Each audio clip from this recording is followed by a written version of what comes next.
గతంలో చూస్తే మీరు ఎంతో ఫైట్ చేశారు. ఆ టైంలో మీ న్యూడ్ ఫుడ్స్ కూడా అప్లోడ్ చేశారు.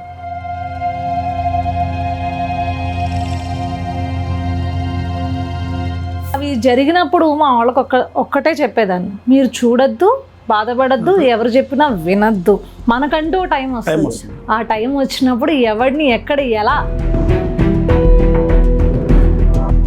వర్ర రవీందర్ రెడ్డిని అలాంటి వాడు కాదు, ఏదో పథకాల కోసం ప్రభుత్వ పరిపాలన కోసం ప్రశ్నిస్తే అరెస్ట్ చేస్తారని చెప్పి వైసీపీ చెప్తుంది. అదే కదా, వర్ర రవీందర్ రెడ్డి అనేవాడు కావచ్చు, అలియాస్ అమీగో అలియాస్ షేక్ కాజాబాబ్ అనే గుడివాడకు సంబంధించిన అతను కావచ్చు.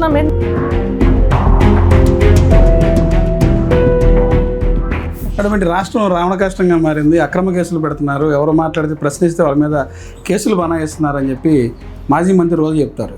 ఏం చెప్తారు? మీరు ప్రశ్నలో బూతులు మాట్లాడుతూ 2014 నుంచి 19 వరకు మనకు చెల్లిపోయింది కదా, బూతులు మాట్లాడినా మనల్ని ఎవరు ఏమనలేదు కదా, మార్ఫుల్ చేసినా మనల్ని అనలేదు కదా అంటే ఇప్పుడు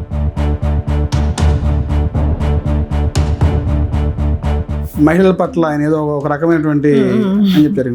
మీరు డైరెక్ట్గా ఆయనతో మాట్లాడారు, చూశారు.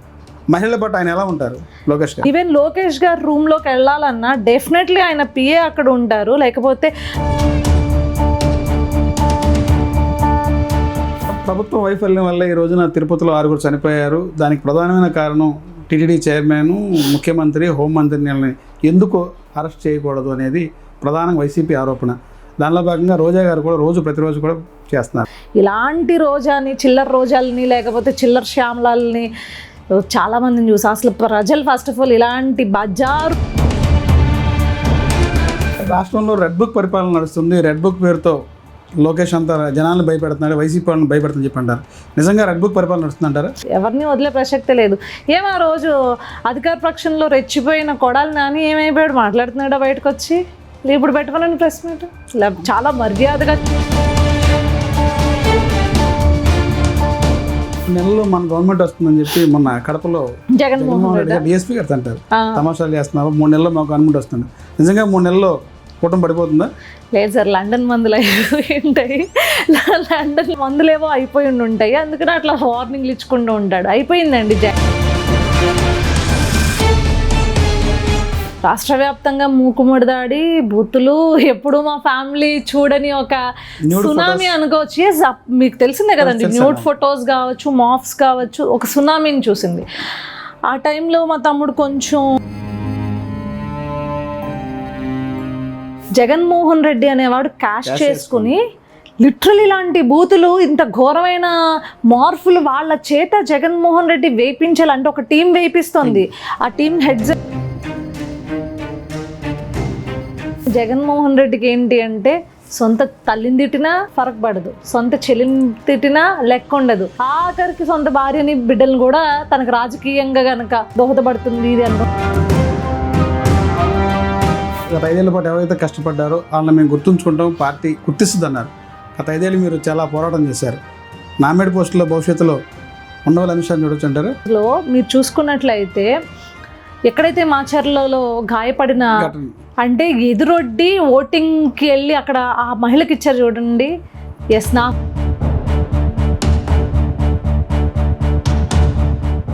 ఆక్సిజన్ సరఫరా లేక కోవిడ్ టైంలో 11 మంది చిన్నారులు చనిపోయారు, అవునా కదా? అచ్లూరు ఇన్సిడెంట్ జరిగింది, Creo hospital incident, LG polymers incident, Annamayya dam, కేవలం ప్రభుత్వ నిర్లక్ష్యమే. లేకపోతే డాక్టర్ గారు కావచ్చు, లేకపోతే డ్రైవర్ సుబ్రహ్మణ్యం జరిపోయింది, ఎమ్మెల్సీ అనంతరావు చంపేస్తే చనిపోయాడు. Welcome to S4 media. నేను మీ రాజకమల్ బడిపాటి. ఈరోజు మనతో పాటు ఉన్నారు ఐటీడీపీ రాష్ట్ర అధికార ప్రతినిధి ఉండవల్లి అనుష గారు మనతో పాటు ఉన్నారు. నమస్తే మేడం. నమస్తే అండి. మేడం ఎలా ఉన్నారు? బాగున్నా, మీరు ఎలా ఉన్నారు? బాగున్నాం మేడం. మేడం, కూటమి గవర్నమెంట్ వచ్చి దాదాపు 7 నెలల కాలం అవుతుంది. ఎలా ఉంది పరిపాలన? బాగుందండి. అందరూ సంక్రాంతికి వచ్చారు, ప్రశాంతంగా రోడ్లు బాగున్నాయని చెప్తున్నారు. అక్కడక్కడ ఏదన్నా ఉన్నా కూడా వెంటనే ట్విట్టర్లో లోకేష్ గారిని కానీ, పవన్ కళ్యాణ్ గారిని కానీ, లేకపోతే any leader from the party, కూటమి ప్రభుత్వం నుంచి కానీ వాళ్ళ పార్టీకి సంబంధించి కార్యకర్తలు ట్యాగ్ చేసినా ఇమ్మీడియట్గా రెస్పాండ్ అయ్యి ఇది బాధ్యతాయుతమైన ప్రభుత్వం, ఇది మంచి ప్రభుత్వం నిరూపించుకుంటుంది. So happy for that. ఒకవేళ ఏదైనా ఇష్యూస్ ఉన్నా గ్రౌండ్లో గ్రామాల్లో ఉన్నా కూడా ఇమీడియట్గా ట్యాగ్ చేసి ఒక ట్వీట్ అయ్యగానే రెస్పాండ్ అవుతున్న ప్రభుత్వం అందరికీ అందుబాటులో ఉన్న ప్రభుత్వం అనిపించుకుంటారు. ఇది మంచి ప్రభుత్వం అని మీరు అంటున్నారు, కానీ వైసీపీ ఇది ముంచే ప్రభుత్వం అని చెప్పి అంటారు, రకరకాలుగా ప్రచారం చేస్తారు. మాజీ మంత్రి రోజా కూడా చెప్తారు. ఎలా స్పందిస్తారు? నిజమే కదా, వైసీపీని ముంచిన ప్రభుత్వం ఇది, మునిగిపోయింది వైసీపీ. సో వాళ్ళ దృష్టిలో అది నిజమే, ఇది ముంచుతోంది. ప్రజలను ముంచుతున్నారని చెప్పి, ప్రజల్ని కాదు, దుర్మార్గుల్ని, దుష్టుల్ని, ఈ వైఎస్ఆర్సీపీ పార్టీని పూర్తిగా ప్రజలకి ఎవరైతే ద్రోహం చేస్తున్నారో వాళ్ళందరినీ ముంచేసింది. గంగలో మనం గోదావరి కాబట్టి మన గోదావరిలో ముంచినట్టు ముంచేసింది. సో ఇప్పుడు ఇంకా వాళ్ళు తేరుకునే పరిస్థితి లేదు కాబట్టి ఆ మాత్రం ఏమంటారంటే జెలస్ ఫీల్ అవ్వడం, లేకపోతే వాళ్ళ యొక్క ఇది వెళ్ళగక్కుకోవడం సర్వసాధారణం. గత 5 ఏళ్ల పాటు ఉండవల్లి అనుష చాలా ఫైట్ చేశారు. ఒకనొక దశలో జగన్మోహన్ రెడ్డి పేరెత్తాలన్నా, తన భార్య భారతీరెడ్డి పేరు పోస్ట్ చేయాలన్నా భయపడిన పరిస్థితిలో ఉండవల్లి అనుష పోస్ట్ చేశారు, చాలా ఇబ్బందులు ఎదుర్కొన్నారు. ఇప్పుడు ఎలా ఉంది? అప్పుడు ఎంత ఇబ్బంది పడ్డారు? ఈ 6 నెలలు ఎలా ఉన్నారు? సూపర్ హ్యాపీ అండి. కాకపోతే కేసులు ఉంటాయి, కోర్టులకి అటెండ్ అవ్వాలి, అవన్నీ కామనే. కానీ సో ఈ క్రమంలో ఒకటి ఏమైతే నేర్చుకున్నాను అంటే, మనం దేనిపైనైనా ప్రశ్నించినా, దేనిపైనైనా మనం ఉద్యమించినా కేవలం ఆ ప్రశ్నకి, ఆ ఉద్యమానికే కాదండి, మనలో కూడా మనం ఎవాల్వ్ అవుతూ ఉంటాం. దేనికి భయపడని తత్వం మనం ఒకటి నేర్చుకుంటాం. జగన్మోహన్ రెడ్డి పైన నేను చేసిన దండయాత్ర నన్ను నేను ఇంకా బలపరుచుకున్నాను. నా క్యారెక్టర్ వైజ్ కావచ్చు, నా స్టెబిలిటీ వైజ్ కావచ్చు, నన్ను నేను బలపరుచుకునేదానికి నిజంగా ఈ పోరాటం అనేది నాకు చాలా బాగా అనిపించింది. ఇప్పుడు స్టేబుల్గా కొంచెం ఆచితూచి వెళ్తున్నా. అంటే జగన్ మీద పోస్టులు పెట్టడానికి భయపడకుండా వైసీపీ పార్టీని కానీ జగన్ కానీ భయపెట్టే రీతిలో మీరు ఉద్యమం చేశారు. ఏంటి అసలు మీకు ఆ మొండి ధైర్యం ఏంటి? ఇక్కడ కారణం ఏంటి? ఎందుకు అంత ధైర్యం వచ్చింది మీకు? కారణం ఏంటంటారు? ఒకే ఒక ఇన్సిడెంట్. అంటే రాష్ట్రంలో చాలా మంది ఉన్నారు, ఐటీడీపీలో ఉన్నారు, మహిళా నాయకులు ఉన్నారు, తెలుగు యువత ఉన్నారు, మహిళలు ఉన్నారు. ఐటీడీపీలోకి రాకముందే నేను పెట్టడం జరిగింది పోస్టులు. ఐటీడీపీలోకి రాకముందే నేను క్వశ్చన్ చేయడం జరిగింది. ఒకే ఇన్సిడెంట్ నన్ను మార్చింది. ఒకటే, చంద్రబాబు నాయుడు గారిని అసెంబ్లీలో, ఫస్ట్ అసెంబ్లీలోనే అవహేళన చేయడం, అపహాస్యం చేయడం. ఆయన అప్పటికే 14 సార్లు ముఖ్యమంత్రిగా చేసిన వ్యక్తి. బై ఏజ్ వైజ్ చూసుకున్నా, లేకపోతే ఎక్స్పీరియన్స్ వైజ్ చూసుకున్నా, ఆయనకిచ్చే గౌరవం, మర్యాద ఆయనకి ఇచ్చుండుంటే నా బోటి వాళ్ళు ఇలా వచ్చుండేవాళ్ళు కదేమో బయటకి. ఆయనకి ఇవ్వలేదు కాబట్టి, ఆయన అవహేళన చేశారు కాబట్టి, ఆయన ఎక్కడైతే అసెంబ్లీ కట్టారో అదే అసెంబ్లీలో ఆయన్ని బాధపడుతూ కూర్చుని మరి ధర్నా చేసేలా, ఒక్కడే కూర్చుని ధర్నా చేసేంత దారుణమైన పరిస్థితులు ఈ వైఎస్ఆర్సీపీ పార్టీ కల్పిస్తే, ఆ ప్రభుత్వానికి ఏంటంత పొగరు, ఏంటంత గర్వం, ఏంటంత వాళ్ళకి బలుపు అని చెప్పేసి నాలాంటి యూత్ వాయిసెస్ చాలా ఆ రోజుల్లో బయటకు వచ్చినాయండి. వీళ్ళని కాకపోతే ఇంక మనం ఎవరిని ఎదిరిస్తాము, మనం ఎవరితో ఫైట్ చేస్తాం? ఇలాంటి మూర్ఖుల్ని కదా మనం రాష్ట్రం నుంచి తరిమి కొట్టాలి అని. అప్పుడు వచ్చింది అనూష ఉండవల్లి. అనూష ఉండవల్లితో పాటు చాలామంది, నా తర్వాత చాలామంది వచ్చి బయటకు వచ్చి మాట్లాడారు. కేవలం ఈ నియంతృత్వ ధోరణి అనచడానికే. అంటే పార్టీలు ఏదన్నా పని చేయాలన్నా, ఏదన్నా వర్క్ చేయాలన్నా సరే, ఏదన్నా ఒక పదవులు ఆశిస్తారు. మీరేం ఆశించారు? ఏం ఆశించి ఇంత ఫైట్ చేశారు? కారణం ఏంటి? లేదండి, ఏది జీరో. నాకు పొలిటికల్ పార్టీ సిస్టమ్ గురించి తెలియదు, అఫిలియేటెడ్ వింగ్స్ ఉంటాయని తెలియదు, వాటిల్లో పదవులు ఉంటాయని తెలియదు. నేను స్టార్ట్ చేసినప్పుడు నేను చూసింది చంద్రబాబు నాయుడు గారు మౌనమునిలా అక్కడ కూర్చుని రోదిస్తూ, నా రాష్ట్రం ఏమైపోతుందో, పిచ్చి నిర్ణయాలు తీసుకుంటున్నాడు, తుగ్లక్ నిర్ణయాలు తీసుకుంటున్నాడు, ఏమైపోతుందో అనే బాధ. ఆ బాధకి వెనకాల ఆయన ఒక్కడే లేడు, మనం కూడా సపోర్ట్ ఉన్నాము. మనందరం కూడా ఆయన పోరాటంలో మనం కూడా వెనకాల నడుచుకుంటూ పోరాటం చేయాలని వచ్చాం తప్పించి ఏ రోజు ఏ పదవి ఆశించలేదు. ఈ రోజు కూడా ఏ పదవి ఆశించట్లేదు. అంటే గతంలో మీరు చాలా ఫేస్ చేశారు కదా, ఆ టైంలో అక్రమ కేసులు బనాయించారు, పోలీసులు అరెస్ట్ చేశారు. ఇంత ఫైట్ చేసినటువంటి మీరు చంద్రబాబు గారి విషయంలోకి, అలా భువనేశ్వరి గారి మేడం విషయంలోకి వస్తే కూడా మీరు ఎన్జిఓస్తో కూడా ఫైట్ చేశారు. ఆ టైంలో మీకు ఏమన్నా పార్టీ నుంచి సిబిఎన్ గారు కానీ లోకేష్ గారు కానీ మీకు ఫోన్ చేయడం జరిగింది? లేదండి, అప్రిషియేషన్ అయితే తెలిపారనే విషయం నా వరకు వచ్చింది. పార్టీ ఆఫీస్ నుంచి కాల్ వచ్చింది. ఇక్కడ మానవత అని ఒక ఎన్జిఓని తీసుకుని ఫస్ట్ టైం ఇన్ స్టేట్ అనమాట, భువనేశ్వరి గారి పైన వ్యాఖ్యలు రాగానే ఇమ్మీడియట్గా ఆ రోజు ఈవినింగ్ మేము ప్రొటెస్ట్ చేయడం జరిగింది. సో ఫస్ట్లీ కంగ్రాచులేషన్ చేయాల్సింది నన్ను కాదు, దానికి మానవత ఎన్జిఓలో 80 ఏళ్లకు పైగా ఉన్న ముసలి వాళ్ళు, 50 ఏళ్ల నుంచి 80 ఏళ్లకు పైగా ఉన్న వాళ్ళు నడుంగట్టి అసెంబ్లీలో మహిళల్ని దుర్భాషలాడడం తప్పు, ఇది పనికిమాలిన చర్య, దీన్ని నిలదీయాలని చెప్పి ముందు వాళ్ళు కలిశారు. కేవలం వాళ్ళకి వెనకాల ఒక వెనుదన్నుగా నేను నుంచోవడం జరిగింది. చేసిందంతా వాళ్ళే అండి. చంద్రబాబు గారు మీతో మాట్లాడారు ఆ టైంలో కాల్ చేసి? బాబు గారు కానీ లోకేష్ గారు కానీ. లేదు, పార్టీ ఆఫీస్ నుంచి అయితే ప్రోగ్రామ్ మా ఐటీడీపీ అధ్యక్షుడు చింతకాయల విజయ్ గారు కావచ్చు, మంచి ప్రోగ్రామ్ చేశారు. పార్టీ నుంచి మంచి అప్రిషియేషన్ వచ్చింది. చంద్రబాబు నాయుడు గారికి ఈ విషయం తెలిసింది, లోకేష్ గారికి తెలిసింది అనే విషయం నాకు తెలిసింది. అటువంటి రాష్ట్రం రావణ కష్టంగా మారింది. అక్రమ కేసులు పెడుతున్నారు, ఎవరు మాట్లాడితే ప్రశ్నిస్తే వాళ్ళ మీద కేసులు బనాయిస్తున్నారు అని చెప్పి మాజీ మంత్రి రోజు చెప్తారు. ఏం చెప్తారు? ప్రశ్నించండి, తప్పలేదు, సక్రమంగా ప్రశ్నించండి. మీరు ప్రశ్నలో బూతులు మాట్లాడుతూ 2014 నుంచి 19 వరకు మనకు చెల్లిపోయింది కదా, బూతులు మాట్లాడినా మనల్ని ఎవరు ఏమనలేదు కదా, మార్ఫుల్ చేసినా మనల్ని అనలేదు కదా అంటే ఇప్పుడు నారా లోకేష్ గారు సెకండ్ నడుస్తుంది. అది ధైర్యంగా మీరు ఆలోచించుకుని కేసులు ఎదుర్కోగలము అంటే అలాంటి బూతులు, అలాంటి మార్పులు చేయండి. మేము ఆ బూతులు మార్పులు చేస్తే జైలుకి ఖచ్చితంగా వెళ్ళాల్సి వస్తుంది, ఆ ధైర్యం మీకు లేదనుకుంటే సక్రమంగా మీ గ్రామాల్లో లేకపోతే మీ పట్టణాల్లో ఏదైనా లోపాలు ఉంటే దాన్ని మీరు నిర్భయంగా లోకేష్ గారినే ట్యాగ్ చేసి, సార్ ఇక్కడ బాగాలేదు, పరిస్థితి ఇలా ఉంది అని చెప్పేసి మీరు ప్రశ్నించండి. ఇమీడియట్ యాక్షన్ తీసుకోకపోతే అప్పుడు మీరు క్వశ్చన్ చేయండి, బయటకు వచ్చి ధర్నాలు చేయండి. కానీ 2014 నుంచి 19 వరకు మీకు ఐపాక్ సపోర్ట్ ఉంది కదా అని చెప్పేసి మనకి ఏ మార్పులు కావాలంటే ఆ మార్పులు చంద్రబాబు నాయుడు గారి మీద కావచ్చు, లేకపోతే నారా లోకేష్ గారి పైన కావచ్చు, లేకపోతే పవన్ కళ్యాణ్ గారి పైన కావచ్చు, ఏ మార్పులు కావాల్సి ఆ మార్పులు వస్తున్నాయి కదా. ఎంత బూతైనా మాట్లాడినా మనల్ని ఏం చెయ్యరు కదా, మనల్ని పట్టుకోరు కదా. అంటే మనం ఎక్కడో మూల కూర్చుని, ఇంట్లో కూర్చుని, ఎక్కడో గదిలో కూర్చుని టైప్ చేసిన దాన్ని ఎవరు చూడరు కదా, మానిటరింగ్ ఉండదు కదా అనే ధైర్యంతో పెడితే, బూతులు పెడితే ఖచ్చితంగా జైలుకి వెళ్తారు. మేడం, ఇప్పుడు గతంలో చూస్తే మీరు ఎంతో ఫైట్ చేశారు. ఆ టైంలో మీ మీద కొన్ని ఫొటోస్ న్యూడ్ ఫొటోస్ కూడా అప్లోడ్ చేశారు. ఆ టైంలో మీకు ఎలా అనిపించింది? కుటుంబ పరంగా బాధపడిన సందర్భాలు కానీ ఇప్పుడు ఆ విషయాన్ని ఎలా స్పందిస్తారు? చెప్పడానికి కూడా చాలా ఇదిగా ఉన్న పరిస్థితి. అది బాధపడ్డం కన్నా ఒక మహిళగా చెప్పాలంటే చాలా ఇది పరిస్థితి. చాలా పెట్టిన వాళ్ళు కూడా మహిళలే ఉన్నారు పార్టీ. బాధపడ్డం అంటే నేను ఈ క్రమంలో చాలా ఎవాల్వ్ అయ్యానండి. ఫస్ట్ నుంచి బూతులు అంటే మా యొక్క ఫ్యామిలీలో బేసిక్గా మాది ఏంటంటే మిడిల్ క్లాస్ ఫ్యామిలీ, అందరూ గవర్నమెంట్ జాబ్ హోల్డర్స్ ఉన్నారు, జాబ్ చేసేవాళ్ళు ఉన్నారు, మంచి టెక్నికల్గా వాళ్ళు వర్క్ చేసేవాళ్ళు ఉన్నారు, డాక్టర్స్ ఉన్నారు మా ఫ్యామిలీలో, బేసిక్గా లాయర్స్ ఉన్నారు. సో ఇలాంటి ఫ్యామిలీ నుంచి బయటకు వచ్చిన ఏ అమ్మాయి అయినా బూతులు వినడం చాలా తక్కువ.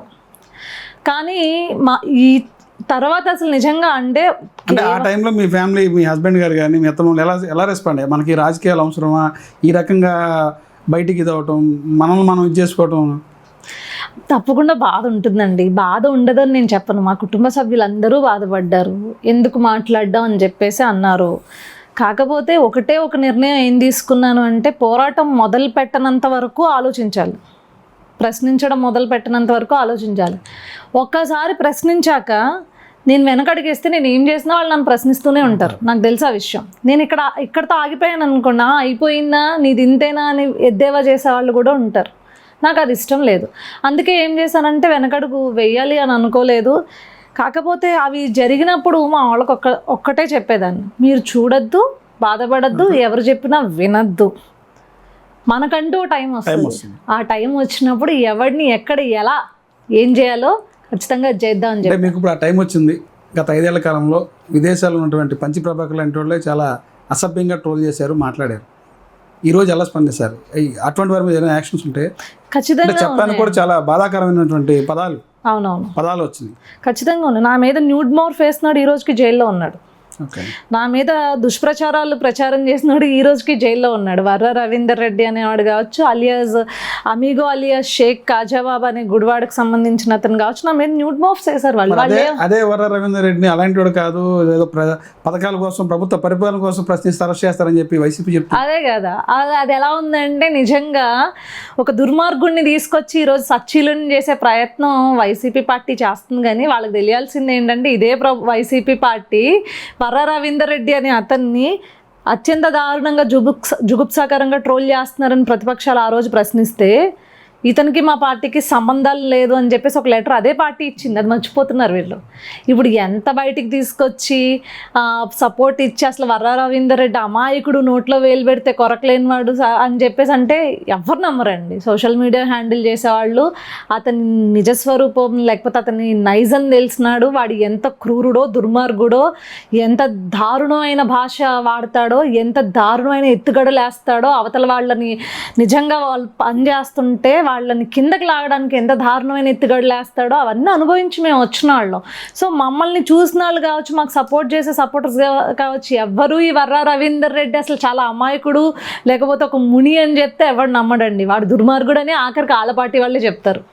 ఒక దశలో పంచి ప్రభాకర్ కూడా చేశారు. ఈ రోజు ఏమన్నా 5 ఏళ్ల కాలంలో అలాంటి వాళ్ళు ఏమన్నా చర్యలు తీసుకునే పరిస్థితి ఉందంటే? తప్పకుండా చర్యలు తీసుకునే పరిస్థితి అయితే ఉండింది. మేము ఎక్కడో యుఎస్లో ఉన్నాము, యూకేలో ఉన్నాము, మమ్మల్ని ఎవరు ఏం చేయలేరు. మేము H1B వీసాల్లో ఉన్నాము, గ్రీన్ కార్డ్ హోల్డర్స్, మేము ఏం చేయలేము అంటే మీరు ఇక్కడికి వచ్చినప్పుడు ఖచ్చితంగా ఆంధ్రాకి మీరు స్వేచ్ఛగా అడుగు పెట్టండి. ఇది కక్షపూరిత రాజకీయం కాదండి, వీళ్ళు చేసిన తప్పులు. ఎందుకంటే ఇష్టానురాజ్యంగా అసలు ఇష్టానుసారంగా నోరు బారేసుకున్నారండి వీళ్ళు. మాదే రాజ్యం, మేము ఏది మాట్లాడితే అది, మేము బూతు మాట్లాడితే అది వేదంగా తీసుకోవాలి మీరు అన్నట్లుగా ఎంత పడితే అంత, ఎలాంటి మనిషిని పడితే అలాంటి మనిషి, ఎలాంటి వ్యక్తిని పడితే అలాంటి వ్యక్తిని లంబూతులతో సహా వాడి వీళ్ళు విపరీతమైన దారుణమైన భాషా ప్రయోగం చేసేసి ఈరోజు మీరు ఎక్కడో విదేశాల్లో ఉన్నారు కదా, మమ్మల్ని ఏం చేయలేరు. రెడ్ కార్నర్ నోటీసులు ఆల్రెడీ ఇష్యూ చేయడం జరిగింది. జస్ట్ రానియండి, ఇక్కడ వరకు రానియండి, వాళ్ళ కెరియర్స్ ఏంటో చూద్దాము. రేపొద్దున్న పద్ధతిగా ప్రశ్నించే ఎవరిని కుటుంబ ప్రభుత్వం ఏమీ చేయదండి. నిజంగా తప్పు ఉంటే తప్పని ఎత్తి చూపించండి. అదే కూటమి ప్రభుత్వపు నాయకులు కూడా అడుగుతున్నారు. ఏదైతే మొన్న తిరుపతి ఇష్యూలో కావచ్చు, అంతకుముందు జరిగిన ఏదైనా ఇష్యూస్లో కావచ్చు, ఇక్కడ తప్పులు జరుగుతున్నాయి అంటే అడగండి, ప్రశ్నించండి. దానికి మా తప్పు ఉంటే మేము క్షమాపణలు చెప్పడానికి కూడా మేము సిద్ధంగా ఉంటాం. ముందుకొచ్చి క్షమించమని అడుగుతాం. మాకు ఇందులో ఏమి భేషజాలు లేవు, మేమేం గొప్ప, మేము క్షమించమని అడిగితే మాదేదో పోతుందని ఏమీ లేదండి. అంటే ఆ టైంలో మీ మీద కూడా టిక్ టాక్ రాని, ఐటెం రాని అని కూడా చాలా ట్రోల్ చేశారు. అవును, ఏదో బట్టల షాప్ పెట్టింది, బట్టల షాప్ చేస్తున్నారు, ఏదో ఇట్లా పోస్టులు పెడితే కొంత పేటీఎం అని కూడా మీరు ట్రోల్ చేశారు. ఏంటి అసలు వాటి ఏం చెప్తారు? వీళ్ళు వీళ్ళకి తెలియాల్సి రాని అని చెప్పి అన్నారు. నేను బట్టల షాప్ పెట్టింది బిజినెస్ 2019 January 7th. అంటే అపోజిషన్లో జగన్మోహన్ రెడ్డి వాళ్ళు ఇంకా స్టిల్ అపోజిషన్లోనే ఉన్నారు, వైసీపీలోనే ఉన్నారు. నేను అప్పుడు పెట్టాను ఆ స్టోర్, నా ఫ్యామిలీ బిజినెస్ అది. సో నా బిజినెస్ పర్పస్ నేను స్టోర్కి సంబంధించిన టిక్టాక్ నేను వీడియోస్ చేస్తూనే ఉండేదాన్ని. నేను టిక్టాక్ వీడియోస్ చేసి అంత ఫ్యాన్ ఫాలోయింగ్ వచ్చి అంత large number of fan followers నాకు ఉన్నా కూడా, ఆల్మోస్ట్ 190K ఫాలోవర్స్ ఉన్నప్పుడు మీరే అంటే స్వయంగా ఈ వైఎస్ఆర్సీపీ పార్టీ అధికార పార్టీ మధమే నాలాంటి అమ్మాయిని, ఒక నార్మల్ సాదా సీదా బిజినెస్ చేసుకునే అమ్మాయిని ప్రశ్నించేలా చేసింది. నువ్వు రాని అనుకుంటే నేను అఫ్కోర్స్ రాని, నేను అదే ఫీల్ అవుతాను. నేను వేలాను టిక్టాక్ అనే ఒక యాప్ని, నేను వేలాను. ఈ రోజుకి నేను ఐఎమ్ వెరీ ప్రౌడ్. నా ప్రొఫైల్స్ అన్నీ చాలా స్ట్రాంగెస్ట్ ప్రొఫైల్స్ ఉంటాయి, ఎందుకంటే అంత స్ట్రాంగ్ వాయిస్ నా సైడ్ ఉంటుంది.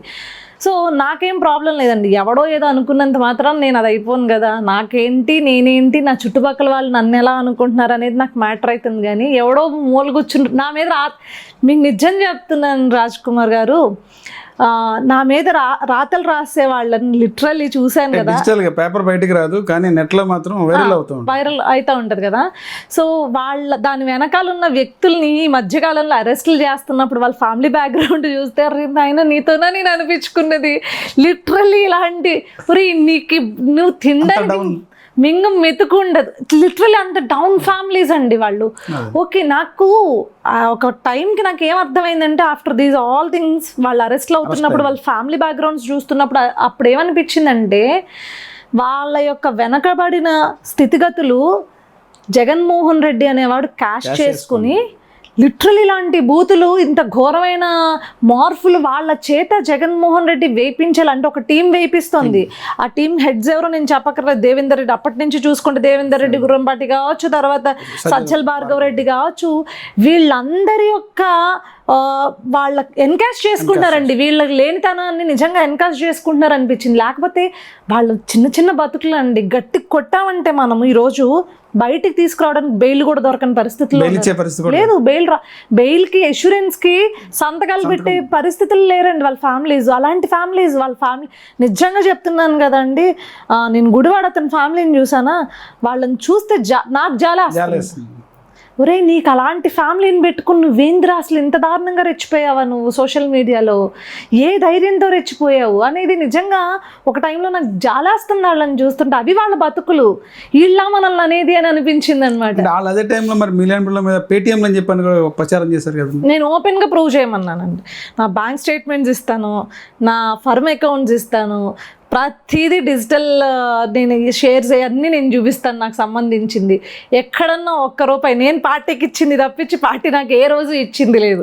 ఇంకా నేను సభ్యత్వానికి కావచ్చు, మా సభ్యత్వం తీసుకున్నప్పుడు నా పార్టీకి డొనేషన్ ఇచ్చింది కాబట్టి గర్వంగా చెప్పుకుంటా నేను నా పార్టీకి డొనేషన్ ఇచ్చా అని చెప్పుకుంటా. సో మీరు ఓపెన్గా చూపించండి, మీ ప్రభుత్వమే ఉంది కదా, అప్పుడు నేను ఏమన్నా ఎవరి దగ్గర రూపాయి తీసుకుంటే తెలిసిపోద్ది కదా, ఆన్లైనే కదా ట్రాన్సాక్షన్. ఉండవల్లి అనుష గారు రాజకీయ లక్ష్యం ఏంటి? లేదండి, రాజకీయ లక్ష్యం ఏమి లేదు, నా ఫ్యామిలీ రాజకీయాలతో ఏమీ సంబంధించింది కాదు, రాజకీయ లక్ష్యం ఏమి లేదు. నా గళం ఎప్పుడూ మంచి వైపు ఉంటుంది. మంచి జరుగుతుందా మంచి అని చెప్పండి, చెడు చేస్తున్నారా చెడు అని చెప్పే ధైర్యం కూడా నాకు ఉంది.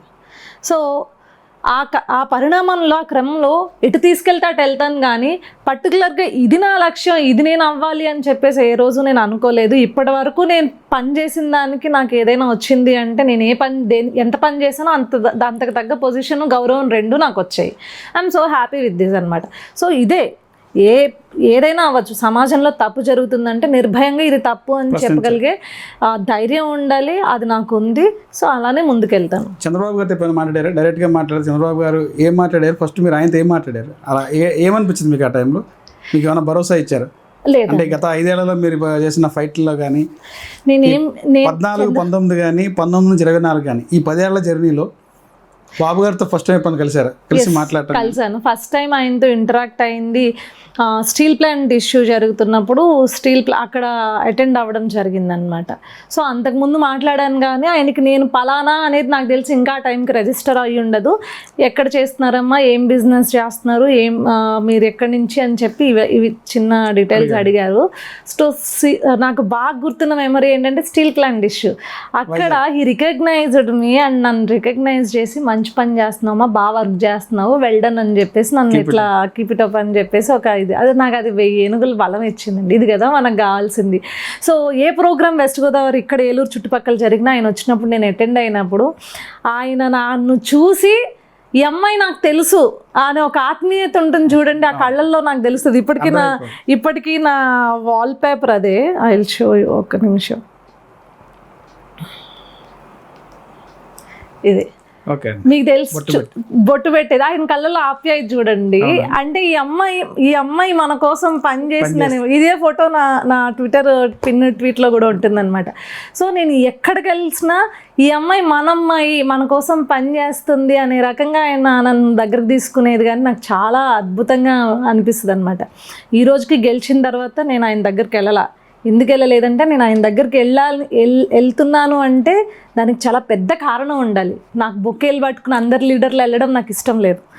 నేను ఏదన్నా ఒక పెద్ద కారణం ఉండి నేను ఇది పని చేయగలను, ఇది నా క్యాపబిలిటీ, సార్ నాకు ఈ పని అప్పచెప్పండి అనే ఒక స్థాయికి నేను వచ్చినప్పుడు నేను ఆయన దగ్గరికి వెళ్తాను. సో దట్స్ మై గోల్ అండి. లోకేష్ గారిని ఫస్ట్ ఏం మాట్లాడారు, ఆయన మీతో ఏం మాట్లాడారు? ఫస్ట్ టైం నా పైన ట్రోలింగ్ కంటిన్యూస్గా జరుగుతున్నప్పుడు ఆయన పిలిపించి మా ఫ్యామిలీకి భరోసా ఇవ్వడానికి నన్ను మా బ్రదర్ని పిలిపించారు. ఆ టైంలో కొంచెం నా ఫ్యామిలీ స్ట్రగుల్ అవుతుంది, అంటే మూకుమ్మడి దాడి అని చెప్పచ్చు. రాష్ట్ర వ్యాప్తంగా మూకుమ్మడి దాడి, బూతులు, ఎప్పుడు మా ఫ్యామిలీ చూడని ఒక సునామీ అనుకోవచ్చు. మీకు తెలిసిందే కదండి, న్యూడ్ ఫొటోస్ కావచ్చు, మాఫ్స్ కావచ్చు, ఒక సునామీని చూసింది. ఆ టైంలో మా తమ్ముడు కొంచెం జంకుతూ ఉంటే నేను గట్టిగానే ఉన్నాను. ఆ టైంలో మీకు అనిపించింది ఈ రాజకీయాలు మనకి ఎందుకు? ఏమనిపించలేదు. నేను దిగేటప్పుడే నాకు టోటల్గా ఫస్ట్ వీడియో ట్రోలింగ్కే నాకు టోటల్గా అర్థమైపోయింది, ఇది గ్రౌండ్ ఇలానే ఉంటుంది, ఈ గ్రౌండ్లో మనం ఆడాలంతే, ఎలా ఆడాలో నువ్వే ఫిక్స్ అవ్వాలి. అయితే ఆడిని కొట్టాలా, అయితే ఆడిని కొట్టాలి, లేదు అంటే వెనక్కి వెళ్ళిపోవాలి. రెండే ఆప్షన్స్ ఇక్కడ, ఇంకా మూడో ఆప్షన్ ముందుకు వచ్చిన తర్వాత వెళ్ళలేము. సో రెండో ఆప్షన్స్ నేను అప్పుడే ఫిక్స్ అయ్యాను, కొట్టడానికి ఫిక్స్ అయ్యాను, ఆడుకోవడానికే ఫిక్స్ అయ్యాను. ఇది నా గ్రౌండ్, నేను ప్లే చేసే గ్రౌండ్ కాబట్టి నేను ఆడుకోవడానికే ఫిక్స్ అయ్యాను. బట్ ఇంట్లో ఫ్యామిలీ వాళ్ళకి అష్యూరెన్స్ కావడం కోసం లోకేష్ గారి దగ్గరికి వెళ్ళాను. అప్పటి వరకు లోకేష్ గారి పైన నిజం చెప్తున్నా అండి, ఈ సమాజం రుద్దిన ఒక ట్యాగ్ ఉంది కదా, నాకు కూడా ఆయనకి ఏం రాదేమో తెలియదేమో అని వెళ్ళా జనరల్గా ఆయన దగ్గరికి వెళ్ళినప్పుడు. వన్స్ నా మీద ట్రోలింగ్ చేస్తున్నప్పుడు అప్పుడే కొత్తగా దిశ చట్టం తీసుకొచ్చారు. 6 days ఎంతో అయింది. ఆ దిశ చట్టంలో నాకు కూడా ఒక సాఫ్ట్ కాపీ ఇచ్చి ఆయన జస్ట్ ఈ పేజ్లో ఈ లైన్లో, అసలు నాకు తెలిసి జగన్మోహన్ రెడ్డికే తెలియదండి. ఆ చట్టం తెచ్చిన జగన్మోహన్ రెడ్డికి ఏ పేజ్లో ఏ లైన్లో ఏ క్లాజ్లో నీకు ఇట్లా అన్యాయం జరుగుతుంది కదా, వీళ్ళు ఇది పెట్టారు చూడమ్మా, సో దాని మీద నువ్వు ఫైట్ చెయ్యి అని చెప్పేసి ఆయన చెప్తుంటే, ఇలాంటి వ్యక్తిన వీళ్ళు అసలు ఒక ట్యాగ్ వేశారు, వీళ్ళు ఒక ముద్ర వేశారు. ఇట్ వాజ్ ఇన్ 2019 స్టార్టింగ్లో అనమాట. వీళ్ళు ఇలాంటి ముద్ర వేశారు అని చెప్పేసి నవ్వొచ్చింది నాకు నిజంగా. అసలు ఇంత మంచి వ్యక్తి పైన వీళ్ళు ఊరికే రుద్దారు. అది ఎంతవరకు రుద్దారు అంటే టీడీపీ సాఫ్ట్ సైడ్ ఉన్న వాళ్ళకు కూడా నిజంగానే లోకేష్ గారు అట్లానేనేమో అనే కైండ్ ఆఫ్ భావన తీసుకొచ్చేలాగా రుద్దేశారు.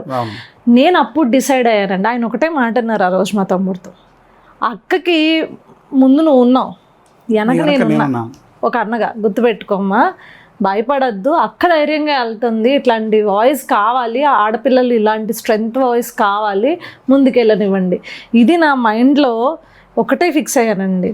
నాకు ఏ పదవులు వచ్చినా రాకపోయినా I'm always with TDP, because నా అన్న అక్కడ ఉన్నాడు, నేను ఏది అడిగినా చేస్తాడు. ఎస్, నేను ఏదన్నా ఇది నాకు నా మీద ఇలా పలానా కేసు అనుకోండి, విత్ ఇన్ మినిట్స్లో నాకు ఒక బ్యాక్ మెసేజ్ వస్తుంది, our team will coordinate with you అని చెప్పేసి ఒక మెసేజ్ వస్తుంది. దట్ ఆ అష్యూరెన్స్ కావాలి కదా, ఎవరికి ఉందని చెప్పండి, ఏ పార్టీలకు ఉందా అష్యూరెన్స్? ఒక నాయకుడే స్వయంగా దిగొచ్చి కార్యకర్తతో ఎవరు మాట్లాడతారు చెప్పండి? అది నాయకుడు, అది కూడా ఎవరు మాట్లాడతారు? అష్యూరెన్స్ కదా. సో అక్కడితో పని చేస్తే ఇలాంటి పార్టీలో పని చేయాలి, విలువ ఉన్న చోట పని చేయాలనే ఒక ఆ స్టేట్మెంట్కి వచ్చాను నేను ఏకంగా. So never ever I'm always with Lokesh గారు అనమాట. I'm very happy with that. Madam, ఒక స్ట్రైట్గా చెప్పండి, గతంలో అదే టైంలోనే లోకేష్ గారి మీద కొంత ప్రచారం జరిగింది, మహిళల పట్ల ఆయన ఏదో ఒక రకమైనటువంటి అని చెప్పి జరిగింది. మీరు డైరెక్ట్గా ఆయనతో మాట్లాడేది చూశారు. మహిళల పట్ల ఆయన ఎలా ఉంటారు లోకేష్ గారు? అది అంతా శుద్ధాబద్ధం అండి. నేను చెప్పి బయట ప్రపంచానికి మహిళలు ఆ టైంలో లోకేష్ గారి ఫోటోలు చూపించి దాని మీద కొన్ని ఛానల్స్ లో డిబేట్లు పెట్టి పెద్ద ఫస్ట్ పేజ్ కూడా జరిగింది. మీరు డైరెక్ట్ గా ఎవరైతే పార్టీ నుంచి వెళ్ళిపోయి లోకేష్ గారి పైన అభండాలు వేశారో, నేను ఓపెన్ గా చెప్తున్నా, పార్టీలో ఐటీడీపీలో కూడా పనిచేస్తారు. ఎస్, నేను అదే చెప్తున్నా, అభండాలు వేశారో వాళ్ళకి ఓపెన్ గా వాళ్ళ బాధ కూడా ఓపెన్ గా ఏంటో చెప్పనా, ఆయన అనవసరమైన విషయాలకి respond car. First of all అనవసరమైన విషయాలకి టైం ఇవ్వరు. వీళ్ళకి ఏంటంటే ఎప్పటికప్పుడు వీళ్ళు ఎన్నిసార్లు కలిసినా ఆయన కలవాలి, ఎన్నిసార్లు మీటింగ్ ఇచ్చిన ప్రతిసారి ఆయన అవైలబుల్గా ఉంటే వీళ్ళకి ఏం మాట్లాడతారు? వీళ్ళు ఏం దేశ రాజకీయాలు మార్చే స్థాయిలో ఇప్పుడు నేనైనా ఉన్నానండి. రాష్ట్ర రాజకీయాలు కూడా మనం మార్చలేము. ఎంతవరకు మార్చగలం? పార్టీకి సంబంధించి ఏమున్నాయో కార్యక్రమాలు అవి జనాల్లోకి తీసుకెళ్ళడము, పార్టీ ఏ పనులు చేసిందో, ప్రభుత్వంగా ఏ పనులు చేసిందో అవి తీసుకెళ్ళడం వరకే. కానీ వీళ్ళు సలహాలు సూచనలు ఇద్దాం అనుకుంటారో ఏమో నాకు అర్థం కాదు. కానీ అపాయింట్మెంట్ల కోసం అడుగుతారు. ఆయన టైం వేస్ట్, ఆయనకి తెలుసు ఆయనకి ఇది టైం వేస్ట్ ఇవ్వరు అని చెప్పి అపాయింట్మెంట్ ఇవ్వరు. ఆ అపాయింట్మెంట్ ఇవ్వని కారణంగా వీళ్ళు అలుగుతారంతే తప్పించి ఆడపిల్లల పైన కావచ్చు, మహిళల పైన ఎవరైతే టీడీపీ పార్టీలో వర్క్ చేస్తున్నారో one of the safest party అండి. ఎక్కడా కూడా కొంచెం కూడా ఈవెన్ ద ఫొటోస్ ఇచ్చే విషయంలో కూడా ఆడపిల్లలు కనుక అక్కడ గ్రూప్గా ఉండి ఫొటోస్ కోసం వెయిట్ చేస్తే ముందు వాళ్ళకి ఇచ్చేసి ఉండనివ్వరండి, జనాల్లో ఉండనివ్వరు. వాళ్ళని పంపించేసిన తర్వాత అబ్బాయిలకి ఇస్తూ ఉంటారు. అంత ఆలోచించే పార్టీ. ఈవెన్ లోకేష్ గారు రూమ్లోకి వెళ్ళాలన్నా డెఫినెట్లీ ఆయన పిఏ అక్కడ ఉంటారు, లేకపోతే వీళ్ళు ఎవరైతే లేడీస్ వచ్చారో వాళ్ళ తరపున లీడర్ వాళ్ళతో పాటు ఎవరో ఒకరిని పెట్టుకునే లోపలికి తీసుకెళ్తారు. కానీ ఒక్కరిని ఎప్పుడు లోపలికి తీసుకుని వాళ్ళ సమస్యలను కూడా ఆయన వినరు అలాగా. సో ఊరికే ఏంటి అంటే ఇది ఒక ఫ్యాంటసీ అన్నమాట, బయట ప్రపంచానికి ఏదో జరిగిపోతుంది జరిగిందని చూపించడం తప్పించి. ఒకటే అండి, ఆయన అపాయింట్మెంట్ ఇవ్వరు పనికి మాలిన విషయాలకి, లేకపోతే వేరే వాళ్ళు ఎవరిపైన అయినా కంప్లైంట్లు చేయడానికి, ఈ చెత్త వినడానికి ఆయనకు టైం లేదు, ఆయన స్థాయి అది కాదు. ఊరికి ఇలాంటి వాటికి కూడా మేము వెళ్ళిపోతాం అనుకునే వాళ్ళు ఈరోజు బయటకు వచ్చి ఆయన పైన ఏడ్చారు. అది నాకు తెలుసు, పార్టీలో వాళ్ళకు కూడా అది తెలుసు, వాళ్ళ మనస్సాక్షి కూడా అది తెలుసు. అంటే ఇప్పుడు లోకేష్ గారు యువకాలం పాదయాత్రకు ముందు ఎలా ఉన్నారు, పాదయాత్ర అయిన తర్వాత ఇప్పుడు గవర్నమెంట్ వచ్చిన తర్వాత ఎలా ఉన్నారు, అప్పటికిప్పుడు ఎలా ఉన్నారు, అప్పుడు ఎలా ఉన్నారు, ఇప్పుడు ఎలా ఉన్నారు? ఒకే అంటే ఆ టైంలో ఏంటంటే లోకేష్ గారి మీద ఒక ట్యాగ్ కూడా వేశారు. అవును, ఒకే లోకేష్. మనం చూసే చూపు మారింది అంతే. ఎందుకంటే ఒక ముద్ర వేశారు, నడవగలడా అన్ని కిలోమీటర్లు అన్నారు, నడిచి చూపించాడు. మనం చూసే చూపు అమ్మా నడవగలడు లోకేష్, అసలు ఈ మనిషి మొండోడు అని. ఆయనకు మొండితనం ముందు నుంచి ఉంది, నడవగలడు అని చెప్పేసి. అదేవిధంగా తర్వాత ఏదైనా తీసుకునే నిర్ణయాల్లో గట్టిగా ఉండగలడా, రెడ్ బుక్ అన్నారు, చేయగలడా అంటే ఈరోజు చేసి చూపిస్తున్నాడు. అమ్మో లోకేష్ మామూలోడు కాదు, పెట్టుకుంటే తాట తీస్తాడు అనేది ఈరోజు జనాల్లోకి వెళ్ళింది. తప్పు చేసిన నాయకుల్లోకి కూడా, వైసీపీ నాయకుల్లోకి వెళ్ళింది, అధికారులకు కూడా వెళ్ళింది. తప్పు చేస్తే మనల్ని వదలరు, ఎంత స్థాయిలో ఉన్నా తాట తీస్తారు అనేది వెళ్ళింది. ఈరోజు మనం చూసే చూపు మారింది, కానీ ఆయన పైన వేసిన ముద్ర మెల్లగా మాయమైపోతుందండి. ఆయన ఏం మారలేదు, ఆయన అదే లోకేష్ అలానే ఉన్నాడు. కాకపోతే ఈరోజు ఆయన ప్రపంచానికి చూపించుకునే పరిస్థితులు ఉన్నాయి కాబట్టి ఈరోజు మనందరం చూస్తున్నాం కాబట్టి ఇది లోకేష్ అంటే అని చెప్పి ఈరోజు మనం అర్థం చేసుకోవాలి. రాష్ట్రంలో రెడ్ బుక్ పరిపాలన నడుస్తుంది. రెడ్ బుక్ పేరుతో లోకేష్ అంతా జనాలను భయపెడుతున్నాడు, వైసీపీ వాళ్ళని భయపెడుతుంది చెప్పి అంటారు. నిజంగా రెడ్ బుక్ పరిపాలన నడుస్తుందంటారా రాష్ట్రంలో? ఎందుకంటే వైసీపీ వాళ్ళకి రెడ్ బుక్ రాష్ట్రంలో రావణ కాష్టం అని చెప్పి ఒక రోజా కానీ శ్యామలా చెప్తారు. అదే అంటున్నా, నా ఫ్రెండ్స్ రోజా కానీ శ్యామలా చెప్తారు. నా ఫ్రెండ్స్ కాదండి వాళ్ళు, నా స్వీట్ ఎనిమీస్ వాళ్ళు. సో ఏమంటారంటే తరచూ వాళ్ళు రాగా మీరు వస్తారు, మీరు రాగా వాళ్ళు వస్తారు కదా. అవునవును. అసలు ఎందుకు భయం అంట, నేను అదంటున్నా. రెడ్ బుక్ అంటే ఫస్ట్లీ వాళ్ళకి ఎందుకు అంత భయం? రెడ్ బుక్ అనేది నేను తప్పైనా చేశారా, అవినీతి చేశారా, అక్రమాలు చేశారు కదా. రెడ్ బుక్ దేనికి? లోకేష్ గారు ఏమని చెప్తున్నారు? తప్పు చేసిన వాళ్ళకి రెడ్ బుక్, అవినీతి చేసిన వాళ్ళకి రెడ్ బుక్, అక్రమాలు చేసిన వాళ్ళకి రెడ్ బుక్, అవునా కదా?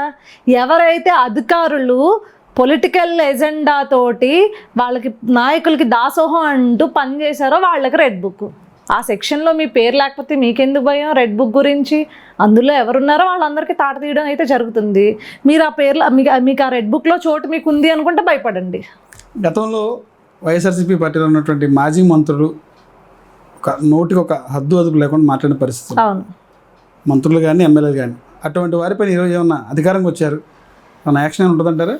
ఎందుకు ఉండదండి? లేదంటే మేము బాయ్ ఏమన్నా అసలు అందులో వదిలేసే ప్రసక్తే లేదు. నోటికి అదుపు లేకుండా రాజకీయాల్ని మురికి కూపం కింద చేసి బూతుల కూపం కింద మార్చేసిన ఏ నాయకుడిని వదిలే ప్రసక్తే లేదు. భయపడి హైకోర్టులకు పరిగెడుతున్నారు. ఈరోజు సజ్జల రామకృష్ణారెడ్డి కొడుకు ఏమయ్యాడు, భార్గవ్ రెడ్డి హైకోర్టుకి సుప్రీంకోర్టుకి తిరిగి నన్ను ముందస్తుగా బెయిల్ ఇవ్వండి, నాకు అరెస్టులు చేయకండి అని చెప్పి పాపం చట్టాల్లో ఎక్కడో ఒక చోట వాళ్ళకు కూడా కొన్ని లూప్స్ ఉన్నాయి కదా, వాడుకుంటున్నారు, లూప్ లైన్స్ ఎత్తుక్కుంటున్నారు, పరిగెడుతున్నారు. నిజం చెప్పాలంటే ఎవరినూ వదలట్లేదు. డెఫినెట్లీ పరిగెట్టిస్తున్నాం. తప్పు చేసిన వాళ్ళందరూ పరిగెడుతున్నారు. ఈరోజు ఎవరిని వదిలే ప్రసక్తే లేదు. ఆ రోజు అధికార పక్షంలో రెచ్చిపోయిన కొడాలి నాని ఏమైపోయాడు, మాట్లాడుతున్నాడా బయటకు వచ్చి? ఇప్పుడు పెట్టుకున్నాను ప్రెస్ మీట్. చాలా మర్యాదగా చంద్రబాబు నాయుడు గారు అంటున్నాడు. మొన్న కూడా మాట్లాడలేని అంబటి రాంబాబు మాట్లాడుతున్నాడా బయటకు వచ్చి బూతులు? వల్లభనేని వంశీ మాట్లాడుతున్నాడా బూతులు? మాట్లాడలేకపోతున్నారు కదా వీళ్ళందరూ. ఎందుకు? భయం నేర్పించిందండి. ఎందుకంటే రాజకీయాలంటే హుందాగా ఉండాలి. ఫస్ట్ మనల్ని చాలామంది చూస్తున్నారు, చిన్నపిల్లలు చూస్తారు, పెద్దవాళ్ళు రాజకీయాలు నేర్చుకునే యువత చూస్తారు. మనమే బూతులు మాట్లాడితే సమాజానికి ఏం చెప్తాం? ఇంకా చెడిపోతుంది కదా సమాజం. ఈరోజు అది కరెక్ట్ చేసే పరిస్థితిలో ఉంది. అందుకే మీకు చూస్తున్నట్లయితే ఏ రోజు వైసీపీ సోషల్ మీడియాలో మీరు చూసుకుంటే జరగలేని పని ఈరోజు తెలుగుదేశం పార్టీ కూటమి ప్రభుత్వం మంచి పై స్థాయిలో చేస్తుంది. ఎవరైతే హీరోయిన్స్ ఉన్నారో, ఎవరైతే బాధ్యతాయుతమైన పదవుల్లో ఉన్నారో వాళ్ళందరినీ ఈరోజు any profession, even though it's in cricket or లేకపోతే ఏ ప్రొఫెషన్లో ఉన్న వాళ్ళైనా ఈరోజు బయటకు తీసుకొచ్చి బాధ్యతాయుతంగా కమెంట్ చేయండి, బాధ్యతాయుతంగా పోస్ట్ చేయండి, మీరు చెడుగా పోస్ట్ చేస్తే అది చెడు మార్గంలో వెళ్తే చాలా మందికి ఎఫెక్ట్ అవుతుంది. మీరు పెట్టే ఒక్క బూత్ కామెంట్ చాలా మందిని ఎఫెక్ట్ చేస్తుంది అని అసత్య ప్రచారాలు చెయ్యకండి అని చెప్పేసి ఒక పెద్ద ఎత్తున క్యాంపెయిన్ రన్ చేస్తుందండి ఈరోజు ప్రభుత్వం. ఎందుకంటే సమాజాన్ని మార్చాలి అనుకున్నప్పుడు ఇలాంటి వినూత్నమైన కార్యక్రమాలు బయటకు వస్తాయి. కానీ ఎక్కడ మీరు వైసీపీ ప్రభుత్వంలో అది చూసుంటారు. మీరు ఇంకా తిట్టండి. జగన్మోహన్ రెడ్డి పక్క నుండి ఆ జోగి రమేష్ తిడుతుంటే శబాష్ బాగా తిట్టావు అని చెప్పేసి తిట్టండి అని చెప్పేసి లీడర్లందరికీ మీరు తిట్టండి అని ఇన్ఫార్మ్ చేయడం కానీ ఇట్లాంటి లేఖ పనులన్నీ చేస్తారు. రాజకీయ పార్టీలు ఎక్కువగా తిట్టే వాళ్ళకి పదవులు ఇస్తారు. టీడీపీకి అదే పరిస్థితి అంటారా? ఎక్కడుందని చెప్పండి. ముందు జనరల్గా చెప్పనా మీకు, టీడీపీ పార్టీలో వాళ్ళెవరో మనల్ని తిట్టారని ఒక చిన్న బిట్ క్రాస్ చేసి మనకు కోపం వచ్చి ఉద్రేకంతో ఎవరన్నా తిట్టి ఒక వీడియో వదిలేమనుకోండి, ఇమీడియట్ మాకు పార్టీ ఆఫీస్ నుంచి ఫోన్ తీయండి, డిలీట్ చేయండి, ఇది తప్పు అని లిటరల్లీ వస్తుందండి. I have faced it. నేను చేసా ఒకసారి అలాంటిది. చాలా కోపంతో నేను ఫేస్ చేసా. చాలా కోపంతో నాకు కోపం వచ్చి నన్ను ఎవడో కింద బూతు తిడితే నేను కూడా అదే కైండ్ ఆఫ్ రిటార్షన్ ఇవ్వాలి అని చెప్పి నేను ఒక ట్వీట్ వేసాను, సేమ్ ఒక కమెంట్ చేశాను. వెంటనే నన్ను ఇమీడియట్ కమెంట్కే ఫోన్ చేసి తీసేయండి అని చెప్పి. అది బాధ్యతాయుతమైన పార్టీలు కావచ్చు, రాజకీయం కావచ్చు, ఇలా ఉండాలి.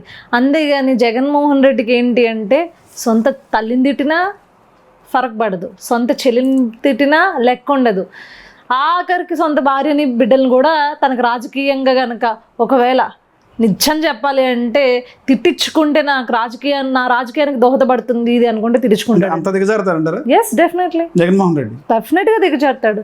స్వయంగా చెల్లిని తల్లిని తిట్టించాడు కదండి. అంటే కుటుంబ సమస్యలు, ఆస్తి తగాదాలు ఏ ఇంట్లో లేవంటాడు జగన్మోహన్ రెడ్డి. ప్రతి ఇంట్లో ఉన్నదే కదా, నేను మా ఇంట్లో కొత్తగా వచ్చిందా అంటాడు. నువ్వు చెప్పకూడదు, అది ప్రతి ఇంట్లో ఉంటాయి. ఏవి సామాన్య ప్రజల ఇళ్లలో ఉంటాయి. నువ్వేమంటావు, నా అక్క చెల్లెమ్మలు రాష్ట్రంలో అంటే మరి నీ సొంత చెల్లికే నువ్వు వెనకాల నుంచి వెన్నుపోటు పొడుస్తుంటే, గూటను దించుతుంటే మరి రాష్ట్రంలో ఉండే అక్క చెల్లెమ్మలకి నువ్వేం చేస్తావు? నువ్వు చెప్పకూడదు అన్నమాట. ఉంటాయి అందరి కుటుంబాల్లో ఏదో ఒకటి ఉంటుంది. కానీ నువ్వు ఏ స్థాయిలో ఉండి చెప్తున్నావు ముందు అది చెప్పు. నువ్వు అందరినీ అక్కచెల్లెమ్మలు, రాష్ట్రంలో ఉండే వాళ్ళందరూ నాకు అక్కచెల్లెమ్మలు అంటారా? ఇదే మాట మాట్లాడతాడు.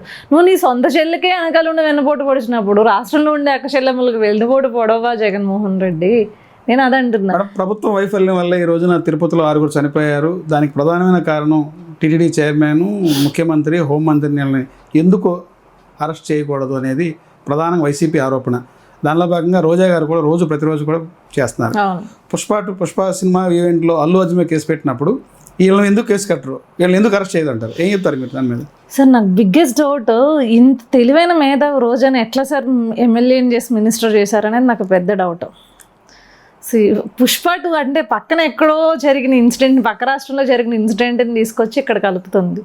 అక్కడంటే ఆ స్టాంపేడ్ అవ్వడానికి మేజర్ రీజన్స్ అనేవి ఆ హీరోకి సంబంధించి చుట్టూ ఉన్నాయి, పరిస్థితులు ఉన్నాయి. Whether it is true or false మనకు తెలియదు. బట్ అతను అక్కడ ఆ ప్లేస్లో ఉన్నాడు. స్టాంపేడ్ జరిగిన దానికి అతని కోసమే వచ్చిన జనం ఉన్నారు, అంత పర్మిషన్ లేదు అనేవి ఇవన్నీ కారణాలుగా అక్కడ ప్రభుత్వం చూపిస్తుంది. ఇక్కడ స్టాంపేడ్ జరగడానికి రీజన్స్ వేరు, క్లియర్ గా కనిపిస్తోంది. ఒకటి బాధ్యత సీఎం, డిప్యూటీ సీఎం, హోంమంత్రి, టీడీ చైర్మన్, అదే నలుగురిని బాధ్యతలు చేసి ఎందుకు అరెస్ట్ చేయరనేది రోజా. నేను ఇదే అడుగుతాను సార్. ఇదే తిరుపతిలో కొండ కింద జరిగింది. ఇదే తిరుపతిలో రూయా హాస్పిటల్లో కేవలం ప్రభుత్వ నిర్లక్ష్యం వలన ఆక్సిజన్ సరఫరా లేక కోవిడ్ టైంలో 11 మంది చిన్నారులు చనిపోయారు. అవునా కదా? మరి అప్పుడు జగన్మోహన్ రెడ్డి బాధ్యత తీసుకున్నాడా? బయటకు వచ్చి మా ప్రభుత్వానికి బాధ్యత అని చెప్పాడా? ఇప్పుడు వీళ్ళు నోర్లు ఎందుకు లేస్తున్నాయంటే ముఖ్యమంత్రి గారు కానీ డిప్యూటీ సీఎం కానీ బాధ్యత మాది, మా తప్పు అయిపోయిందమ్మా అని చెప్పారు కాబట్టి ఈరోజు నోర్లు లేస్తున్నాయి. మీరు చెప్పేదేంటి? మేమే చెప్పాం అంటే క్షమాపణ చెప్తే చనిపోయిన వాళ్ళు వస్తారా అంటారు. క్షమించండి తప్పైందని చెప్పి కనీసం ఆ బాధ్యత కూడా తీసుకోలేదు కదా వీళ్ళు. ఎప్పుడు వీళ్ళ దాంట్లో కచ్చలూరు ఇన్సిడెంట్ జరిగింది, కచ్చలూరు బోటు ప్రమాదం జరిగింది, బయటకు వచ్చాడా అండి? రాలే. Ruia hospital incident, LG polymers incident, Annamayya dam కేవలం ప్రభుత్వ నిర్లక్ష్యమే. అన్నమయ్య డ్యామ్ది కేవలం ప్రభుత్వ నిర్లక్ష్యమే కదా. లేకపోతే డ్రైవర్ సుబ్రహ్మణ్యం చనిపోయింది ఎవరి నిర్లక్ష్యం వల్ల? ఎవరు చంపేశారండి? ఎమ్మెల్సీ అనంతబాబు చంపేస్తే చనిపోయాడు అతను. లేకపోతే డాక్టర్ గారు కావచ్చు, డాక్టర్ సుధాకర్ గారు కావచ్చు. ఇలాంటివి ఎంతోమంది మహిళలు అభాగ్యులు బలైపోయిన విషయంలో కావచ్చు ఏ రోజన్నా బయటకు వచ్చి ప్రభుత్వం బాధ్యత తీసుకుందా? ప్రభుత్వ తరపున దుర్మార్గులను కఠినంగా శిక్షిస్తామని చెప్పిందా? లేదు. కానీ ఇక్కడ మీరు చూసుకున్నట్లయితే ప్రతి ఒక్కరూ బాధ్యత తీసుకున్నారండి. దానికి సంబంధించిన ప్రతి డిపార్ట్మెంట్, అది టిటిడి కావచ్చు, ప్రభుత్వం కావచ్చు, బాధ్యత తీసుకుని ఏమని చెప్పారు? తప్పయింది, అక్కడ ఒక అధికారి ఏదైతే ఎవరినో బయటకు తీద్దాము అని చెప్పేసి ఆ తాడెత్తడం జరిగిందో, తాడెత్తుతుంటే అవి టికెట్లు ఇస్తున్నారు అనుకుని ఒకేసారి అందరూ వచ్చేసారు. ఇక్కడ కేవలం ఆ అధికారి యొక్క నిర్లక్ష్యం వలన జరిగింది, క్షమించండి అమ్మా, ప్రాణాలు కోల్పోయి దాని తాలూకా ఎవరైతే ఉన్నారో, ఆ సంఘటనకు జరగడానికి కారణం ఎవరైతే ఉన్నారో వాళ్ళందరిని పైన మేము చర్యలు తీసుకున్నారు. ఈవెన్ దో కలెక్టర్ని కూడా వదలలేదండి. అక్కడ కలెక్టర్ని, ఎస్పీ స్థాయి వాళ్ళని కూడా వదలకుండా సరైన ఏర్పాట్లు చేయలేదు మీరు అని చెప్పేసి వెంటనే వాళ్ళని ట్రాన్స్ఫర్ చేయడం జరిగింది, సస్పెండ్ చేయడం జరిగింది. ఏ రోజైనా నీ ప్రభుత్వ హయాంలో ఇలాంటి వైఫల్యాలు జరిగినప్పుడు బయటకు వచ్చి ఒక్క ఆఫీసర్ పైన అయినా సరే నువ్వు చర్యలు తీసుకునే పరిస్థితి ఉందా? ఎందుకంటే ఇక్కడ మా ఏలూరులో చూసుకున్నట్లయితే మీరు వాటర్ బెడ్స్ మార్చక డైరెక్ట్గా గోదావరి నీళ్ళు ఏవైతే గ్రీనిష్ వాటర్ అండి, లిటరల్లీ చూస్తే అక్కడ 1 టౌన్ మొత్తం ట్యాప్స్లోకి వాళ్ళు గ్రీన్ వాటర్ పట్టుకుని అవే తాగేవాళ్ళు. వాళ్ళు మాస్ హిస్టీరియా అని చెప్పేసి దాన్ని ఒక్క అధికారిని సస్పెండ్ చేయలేదండి ఇక్కడ. ఇంకా ఘోరం ఏంటి అంటే అసలు మేము ఈ అపోజిషన్ పార్టీ సైడ్ నుంచి మేము వెళ్ళి గవర్నమెంట్ హాస్పిటల్స్ని విజిట్ చేయడానికి కూడా మాకు పరిస్థితి లేక, పర్మిషన్స్ లేక మేము గోడలు దూకెళ్ళి మేము విజిట్ చేసి వీడియోలు తీయాల్సి వచ్చిన పరిస్థితి వచ్చింది. అసలు లోపల పరిస్థితి ఏంటి అంటే అంతమంది జనం, వందలు కాదు వేలల్లో జనాన్ని అట్లా హాస్పిటల్లో బెడ్స్లో కింద పడేశారు. అండ్ ఎవరి నిర్లక్ష్యం ఇది? ఒక్క అధికారిని సస్పెండ్ చేశారా? చేయలే. కానీ ఇప్పటికీ మేము గర్వంగా చెప్పుకుంటాం మా ప్రభుత్వం అకౌంటబిలిటీ ఉందండి. మా ప్రభుత్వానికి, కుటుంబ ప్రభుత్వానికి బాధ్యతాయుతంగా ఉన్నారు. తప్పు జరిగితే వెంటనే తప్పు జరిగింది అని చెప్పేసి ఒప్పుకునే ధైర్యం ఉన్నది. అంతేగాని ఎవరో తప్పు చేశారు మాకు సంబంధం లేదని చేతులు దులుపుకునే పరిస్థితి కాదు. ఇలాంటి రోజాని, చిల్లర రోజాలని, లేకపోతే చిల్లర శ్యామలాలని చాలామందిని చూసి అసలు ప్రజలు ఫస్ట్ ఆఫ్ ఆల్ ఇలాంటి బజారు నోర్లు వేసుకుని పడిపోయే వాళ్ళని ముందు బయటకు గెంటేయాలి. డిప్యూటీ సీఎంకి సీఎం మధ్య సమన్వయ లోపం ఉంది. సీఎం చంద్రబాబు గారు ఒక వ్యక్తిని చెప్తే పవన్ కళ్యాణ్ గారు మరో పేర్లు చెప్పారు. ఇద్దరి మధ్య సమన్వయ లోపం ఉంది, కూటమి ప్రభుత్వం కూలిపోతుందని చెప్పంటారు. నిజంగా కూటమి ప్రభుత్వం కూలిపోతుందా? త్వరలోనే కూలిపోతుందని చెప్తారు. ఇక్కడ 2 దానికి ఉదాహరణ తిరుపతి ఘటన అంటారు. లేదండి, ఇక్కడ 2 వ్యక్తిత్వాలు మీరు ఇద్దరిని కలిపి చూడకూడదు. చంద్రబాబు నాయుడు గారిది సుదీర్ఘమైన రాజకీయ అనుభవం ఉంది. దాని వెనక ఏం జరిగింది ఏంటి అని చెప్పేసి పూర్తిగా సమగ్రంగా ఆలోచించి ఆయనకు ఉన్న ఇంటెలిజెన్స్ రిపోర్ట్ కానీ ఏ క్రమంలో ఆ ప్రతిదీ తీసుకుని ఆయన ఒక ప్రకటన తెలియజేస్తారు. అదే డిప్యూటీ సీఎం గారి పరిస్థితికి వచ్చేసరికి మెజారిటీ ఆఫ్ జనాల్లో ఏముందో దాన్ని రిప్రజెంట్ చేస్తున్నారు. పబ్లిక్ ఒపీనియన్ ఇది ఉండింది, మీరు చూసుకోండి, మీరు ఒక చిన్న క్షమాపణ అడిగితే ఏమవుతుంది అనేది ఈయన ఇద్దరిలోనూ తప్పులేదు. ఇక్కడ సమన్వయ లోపాలు లాంటివి ఏమీ లేవండి. కాకపోతే అల్టిమేట్గా ఎవరి మీద తప్పు అయితే ఉండిందో, ఎవరు తప్పు చేశారని చెప్పి నిర్ధారణ అవుతుందో వాళ్ళ మీద ఈరోజు యాక్షన్ తీసుకోవడం జరిగింది ప్రభుత్వం. అంటే ఇద్దరి మధ్య సమన్వయ లోపం వచ్చింది. కూటమి ప్రభుత్వం కోటలు బేట్లో పడుతుందంట. వీళ్ళు ఇంకో జమానా కాలం నుంచి వీళ్ళు ఇట్లా అనుకుంటున్నారు. నెక్స్ట్ మంత్ లేకపోతే నెక్స్ట్ 10 daysకో ఏదో ఒక ప్రోగ్రామ్ జరుగుద్ది. హ్యాపీగా వాళ్ళిద్దరు ఒకే స్టేజ్ మీద ఉండి నవ్వుకుంటూ మళ్ళీ ఏదో ఒక ప్రోగ్రామ్ చేస్తారు. మళ్ళీ వీళ్ళకి కడుపు రగిలిపోతూ ఉంటుంది ఒక పక్కన. 3 నెలల్లో మన గవర్నమెంట్ వస్తుందని చెప్పి మొన్న కడపలో జగన్మోహన్ రెడ్డి డిఎస్పీ గారు అంటారు తమాషాలు చేస్తున్నారు. 3 నెలల్లో మా గవర్నమెంట్ వస్తుంది. నిజంగా 3 నెలల్లో కూటమి పడిపోతుందా? లేదు సార్, లండన్ మందులు అయిపోయింటాయి. లండన్ మందులు ఉంది కదండి, మీకు తెలీదా? చాలా పెద్ద జనాల్లో అందరికీ తెలిసిన ఫ్యాక్ట్ ఇది. మళ్ళీ లండన్ మందులు అంటే అందరికీ తెలిసిందండి. లండన్ పాపం ట్రీట్మెంట్ కోసం, పిచ్చి ట్రీట్మెంట్ కోసం లండన్ వెళ్తా ఉండాడు. లేకపోతే అది ఆ మందులు వేసుకోలేదనుకోండి, మీకు గాల్లో దండాలు పెట్టేస్తారు. అక్కడ జనాలు ఎవరు ఉండరు.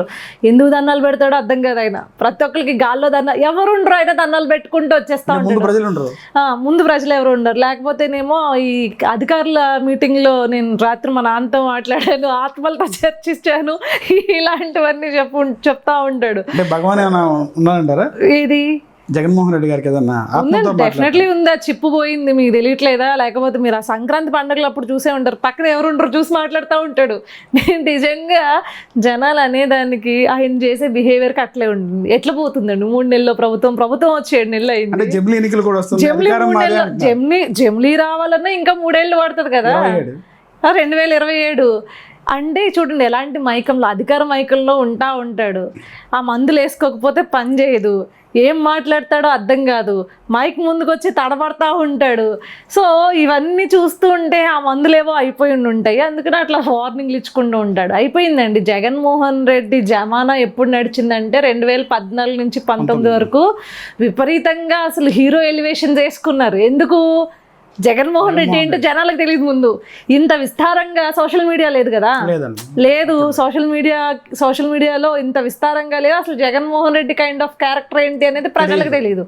ఏది ఎంతసేపు ఆ సాక్షిలో ఎలివేషన్ వీడియోలు తప్పించి ఆ కేజీఎఫ్ బ్యాక్గ్రౌండ్ వెనకాల పెట్టి ఎలివేషన్లు వేసే వీడియోలు తిప్పుతారు తప్పించి, జనం ఇంకో ఇక్కడ ఇంతమంది ఉన్నారు అని చెప్పేసి ఆ దండాలు పెట్టే వీడియోలు తిప్పేవాళ్ళు తెప్పించి జగన్ క్యాపబిలిటీ ఏంటి, స్ట్రెంగ్త్ ఏంటి, స్టామినా ఏంటి అని ఎవరు చూశారు 2014 నుంచి 19 వరకు? అందుకని హీరోయిక్ ఎలివేషన్ చేసుకున్నారు. అసలు మనోడు ఎంత ఘోరమైన మనిషో, ఎంత తింగరోడో, ఎంత దారుణమైన మనిషి అనేది చూసింది అక్షరాల 2019 నుంచి 24 ఫస్ట్ క్లాస్ అండి. 10th క్లాస్ ఫస్ట్ క్లాస్ అన్ని first class, degree first class. మీరేం తింగర అంటున్నారు? అదే అంటున్నానండి. స్థలం రైనానయ్యి ఇలాంటి ఆలుముత్యాలు వదిలిన తర్వాత కూడా మీరు ఫస్ట్ క్లాస్ అంటే నాకు ఆయన అసెంబ్లీలో చెప్పారు. ఒకటండి, ఆయన అసెంబ్లీలో అన్నారు, చెక్ చేసుకోండి 10th class first class, inter first class, degree first class అని ఆయనే చెప్పారు. స్కూల్ పేరు కూడా చెప్పారు. అంబానీ ఎప్పుడు నేను రిచ్ పర్సన్ అని చెప్పుకోవడం. ఇంకొకటి ఐఏఎస్లు ఐపీఎస్లు ఎవరు ఆ క్యాడర్లో పాస్ అయిన వాళ్ళందరూ మేము బాగా చదువుతాం, మేము ఫస్ట్ క్లాస్ స్టూడెంట్స్ అని చెప్పుకోరు ఎవరు. మేము బ్రిలియంట్స్ అని, ఐఐటి క్రాక్ చేసిన వాళ్ళు ఎవరు మేము బ్రిలియంట్స్ అని చెప్పుకోరు. లేకపోతే టాప్ మెడల్స్ క్రాక్ చేసిన ఇప్పుడు నితీష్ కుమార్ రెడ్డి నేను టాప్ క్రికెట్ ప్లేయర్ అని చెప్పుకోడు, చెప్పుకున్నాడంటే ఆడు కానివాడు అన్నట్లు. మీకు అర్థమవుతుందా? So Jaganmohan Reddy mentality is like that. నేను చెప్తున్నాను కదా, అతని చుట్టూ ఒక పరిస్థితి ఉందండి. అతన్ని ఎవరో కంట్రోల్ చేస్తున్నారు, అతని మైండ్ని. ఎవరో అనేది ఏముంది అందరికీ తెలిసిందే. భారతిరెడ్డి అండ్ ఫ్యామిలీ, సజ్జల రామకృష్ణారెడ్డి అవ్వచ్చు, లేకపోతే భారతిరెడ్డి కావచ్చు, పూర్తిగా వీళ్ళు కంట్రోల్ చేస్తున్నారు. Out of control Vijayamma control, లేకపోతే షర్మిల కంట్రోల్ వెళ్ళిపోయింది. అతను బ్రెయిన్ చాలా ఫాస్ట్గా ఇన్ఫ్లుయెన్స్ అయిపోతూ ఉంటుంది. ఏం మాట్లాడతాడో అతనికి తెలియదు. మీరు ప్రెస్ మీట్స్ పెట్టినప్పుడు చూడండి, 10 minutes వరకు చూడండి, 10th నుంచి 11th minute తర్వాత అతను ఏం మాట్లాడతాడో అతనికి తెలియదు. వెళ్ళిపోతాడు, వేరే స్పేస్లోకి వెళ్ళిపోతాడు, వేరే లోకల్లోకి వెళ్ళిపోతాడు. అది పబ్జీ ఎఫెక్టా, లేకపోతే అతనికి ఇంటర్నల్గా ఏమన్నా ప్రాబ్లమ్? 5 సంవత్సరాలు ఎలా పరిపాలన చేశారంటారు? ఎక్కడ వచ్చాడా సార్ బయటకు? చెప్పండి మీరు. అప్పుడప్పుడు వస్తా ఉన్నాడు. మాట్లాడుకుందాం, ఓపెన్గా మాట్లాడుకుందాం. ఏ రోజున జనాల్ని ఫేస్ చేయాలంటే ఎంత భయపడతా వచ్చేవాడండి, పరదాలు కట్టుకుంటూ. జనాలను చూడ్డానికి ఇష్టపడేవాడు కదా కదండి. గత 5 సంవత్సరాల్లో 5 ఏళ్లలో ఏ రోజు ఇష్టపడలేదు జనాల్ని. మీరు ఇంకా చూస్తే కనుక ఆ మనిషికి ఏదో లోపం ఉందండి, బయటికి రాడు. మీకు ఏ రోజున ప్రెస్ మీట్ జనవరి 23 నుంచి ప్రజల్లోకి వస్తాను, ప్రతి నియోజకవర్గం టచ్ చేస్తా ఉంటున్నారు, ప్రతి కార్యకర్తకు అందుబాటులో ఉంటుంది. నేను బెట్టేసి చెప్తున్నా, ఎక్కడికక్కడ సెట్టింగ్ ప్రోగ్రామ్ ఉంటుంది తప్పించి మీలాగా జర్నలిస్టుల్ని, ఓపెన్ జర్నలిస్టుల్ని వీళ్ళందరినీ ఓపెన్గా పిలిచి ప్రెస్ మీట్ పెట్టమని చెప్పండి. ఎవరు ఎక్కడ ఏ ప్రశ్న ఎందుకు? మొన్న ఈ మధ్యన ఏదో ఎయిర్పోర్ట్ దగ్గర అనుకుంటా ఫ్లడ్స్ విషయంలో ఒక ప్రెస్ మీట్ పెట్టి ఇదిగో నేను ఇచ్చేస్తాను, నా స్క్రిప్ట్ నీకు ఇచ్చేస్తాను, నువ్వు ఇదిగో తీసుకో అంటున్నాడు.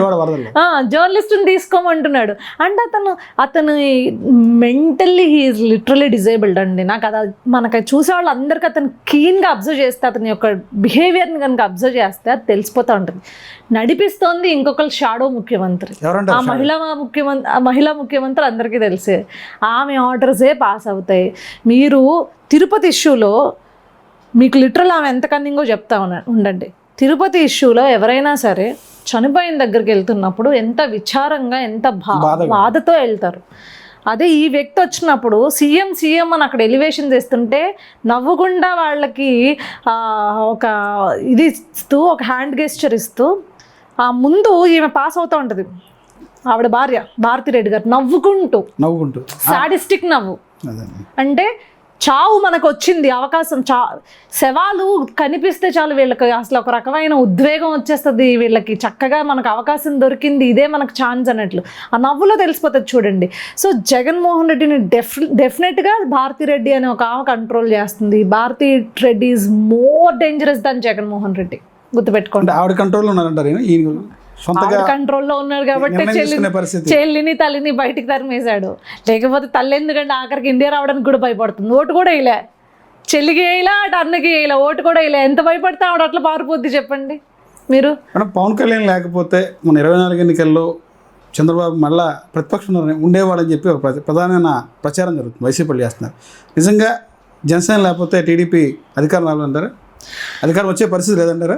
ఒకటి సార్, ఎవరు కలిసి వెళ్ళినా వెళ్ళకపోయినా ఈసారి కనుక జగన్మోహన్ రెడ్డి అపోజిషన్లో కూర్చోవడం అనేది ఖాయం, జనం ఫిక్స్ అయ్యారు.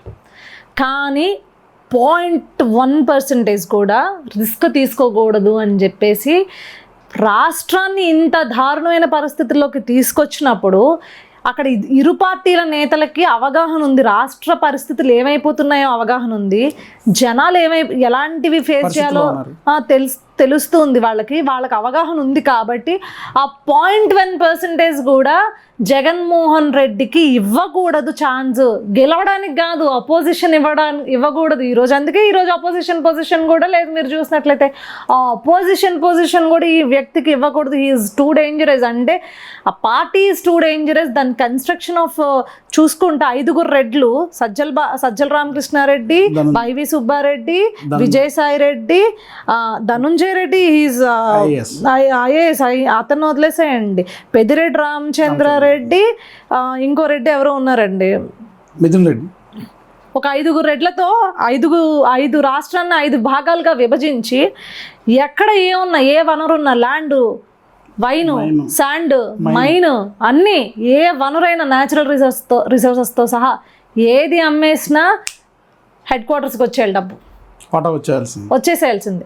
సో ఇట్లా పెట్టుకుని ప్రతి వ్యవస్థని అతలాకుతలం చేసేసారు.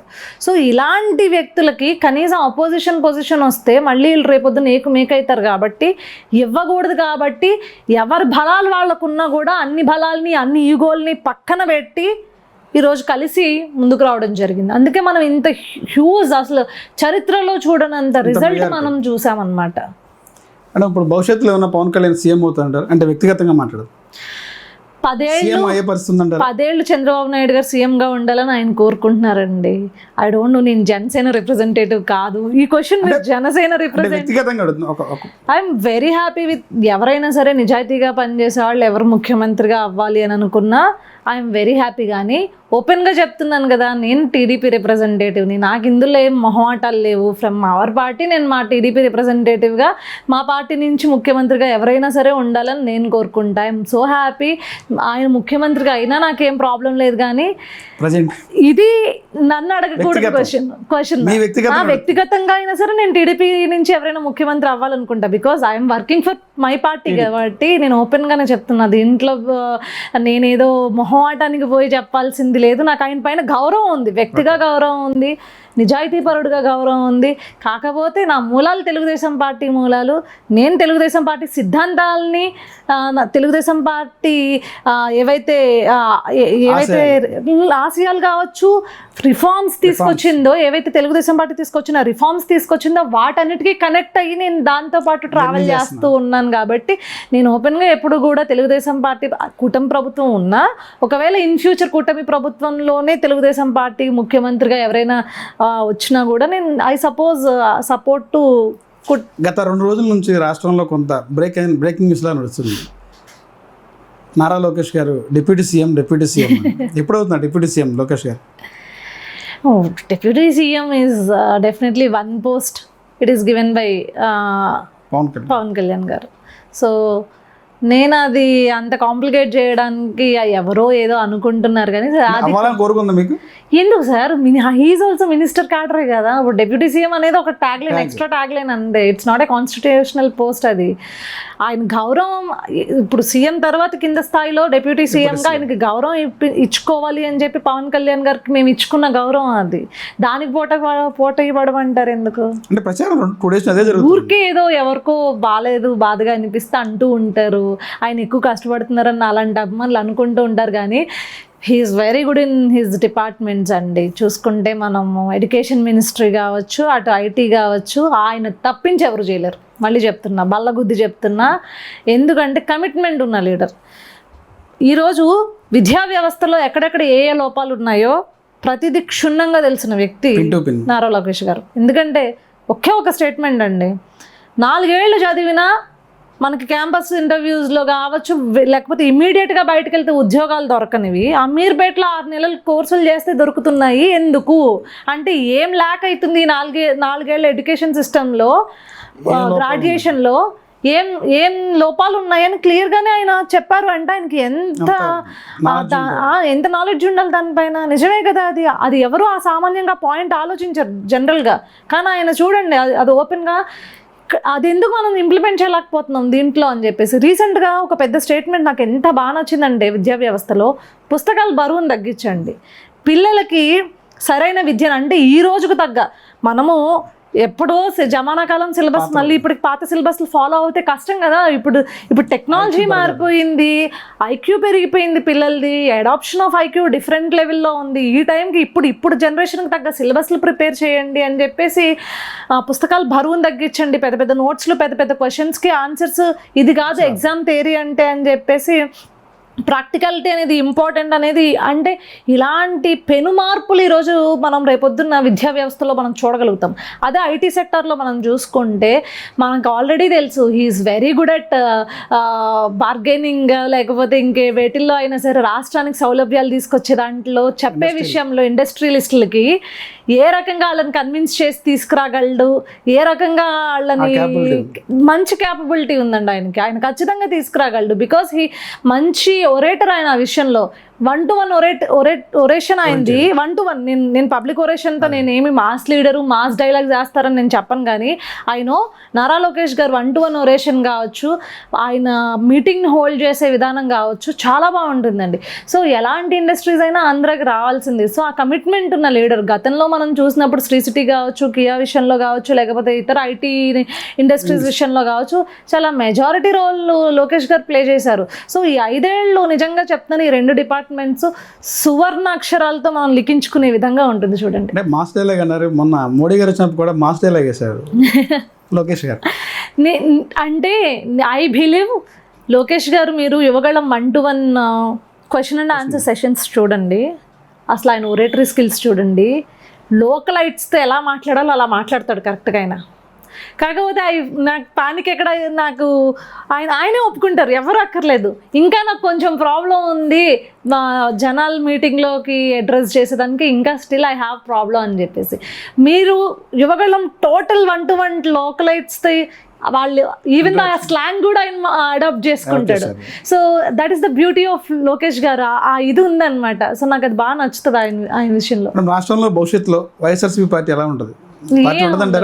పరిస్థితి ఏముండదు. బికాస్ కమిటెడ్ లీడర్షిప్ లేదు అందులో. మీకు చూసుకున్నట్లయితే ఒక మూసలోకి వెళ్ళిపోయారు. ఏంటి అంటే అధికారం, లేకపోతే ఈవెన్ దో అపోజిషన్లో ఉన్న టిల్ టుడే ఆయన ఏంటి అంటే, ఆయన చుట్టుపక్కల ఉండే సెక్యూరిటీ గార్డ్స్, నేను నియంతని, నాకు నియంతృత్వ ధోరణి ఉంది అనేది చూపించేసుకుంటున్నాడు ఆయన భ్రమలో బ్రతికేస్తున్నాడు. నేను సంథింగ్ అంటే ఏమంటారు, నేనే బ్రహ్మ అని చెప్పేసి ఏదో సినిమాలో ఉంటుంది అట్లా. ఆ కైండ్ ఆఫ్ మైండ్ సెట్లో అతను ఉండిపోయాడు. అది ఉన్నంత వరకు కూడా ఈ రోజుకి 6 నెలలు అయింది. నువ్వు నిజంగా జెన్యూన్గా పోరాడాలి అనుకుంటే కొన్ని 100 ఇష్యూస్ ఉన్నాయి. అవి కాకుండా కేవలం ఎక్కడ సవాలు దొరికితే అదే ఇష్యూ నేను హైలైట్ చేస్తానని సవాల్ వస్తే బయటకు వస్తారు జగన్. అదే జరుగుతుందండి. మీరు చూడండి, సవాల్ వస్తేనే బయటకు వస్తున్నారు. సవాల్ లేనిదే అసలు ఎక్కడికి బయటకు రాదు. ఏ ప్రోగ్రామ్ అయినా చేయడు. కనీసం రాష్ట్రంలో ఎవరికైనా ఏదైనా ఇష్యూ జరిగినా ఆయన బయటకు వచ్చి అడగడు. ఇప్పుడు నిజంగానే మేమేమనుకుంటాం, స్ట్రాంగెస్ట్ అపోజిషన్ ఉందనుకోండి, ఒకవేళ అన్ని పైనుంచి ఒకళ్ళే మానిటర్ చేయలేరు కదా. ఎక్కడైనా ఏదైనా జరుగుతుంది అనుకోండి, ఇది సమస్య అని అడిగే పరిస్థితి ఈరోజు లేదు. వైసీపీ పార్టీలో ఏమీ లేదు.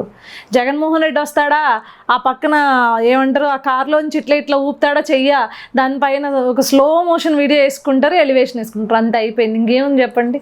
ఏదైనా పోరాటం చూసారా మీరు? ఆయన దగ్గర నుంచి దిగి వచ్చింది. ఇంకా పెద్ద నవ్వాల్సిన విషయం ఏంటంటే, త్వరలో పోరాటాలు స్టార్ట్ అవుతున్నాయండి. జనవరి 23 నుంచి ప్రజల్లోకి వస్తారు.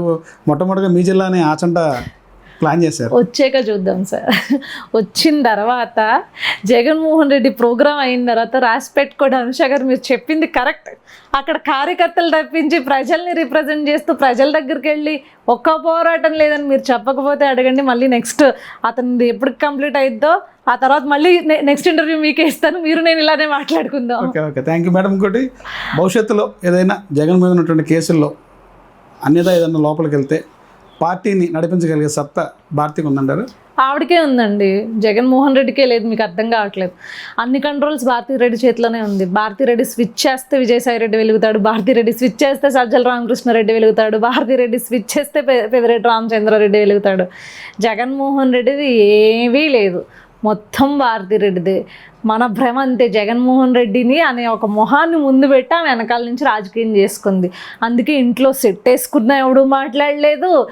పట్టు వస్త్రాలు భార్యాభర్తలతో ఇవ్వాల్సిన స్వామివారి పట్టు వస్త్రాలు గత 5 ఏళ్లుగా ఇవ్వలేకపోయినా ఏం మాట్లాడలేని పరిస్థితి ఎవరికి జరుగుతుందండి? అట్లా చెప్పండి. నిజంగా అప్పట్లో గత ప్రచారం నడిచిందండి. ఆ టైంలో ఏదన్నా బై మిస్టేక్ ఏదన్నా ఈయన చేసినటువంటి కేసులకి ఒకవేళ సిబిఐ లోపలికి జైలు వేస్తే సీఎంగా ఎలా లీడ్ చేయాలనేది ట్రైనింగ్ కూడా ఇచ్చారని చెప్పి నిజమేనంటారు? అది ఆమెకి ఎందుకండి training? She is way more cunning than Jaganmohan Reddy. నేను చెప్తున్నాను కదా, ఆమెకు అసలు ట్రైనింగ్ ఇవ్వాల్సిన అవసరం లేదు. వెనకాల ఇతన్నే పిలగబట్టుకుని ఆడిస్తోంది అంటే మీరు ఇంకా ఆవిడకి ట్రైనింగ్ ఇవ్వాలి అని ఎక్స్పెక్ట్ చేస్తున్నారా? ట్రైనింగ్ ఎందులో ఇవ్వాలి అంటే how to interact with public, లేకపోతే పబ్లిక్ మీటింగ్స్ ఎట్లా అడ్రస్ చేయాలి, దీని మీద ఏమైనా ట్రైనింగ్ తీసుకోవాల్సిందేమో కానీ అసలు రాజకీయాలు చేసే దాంట్లో ఆమె భిన్నమైన పాత్ర చాలా ఉంది. అంటే పార్టీ నడిపించగలంటారా ఆవిడ?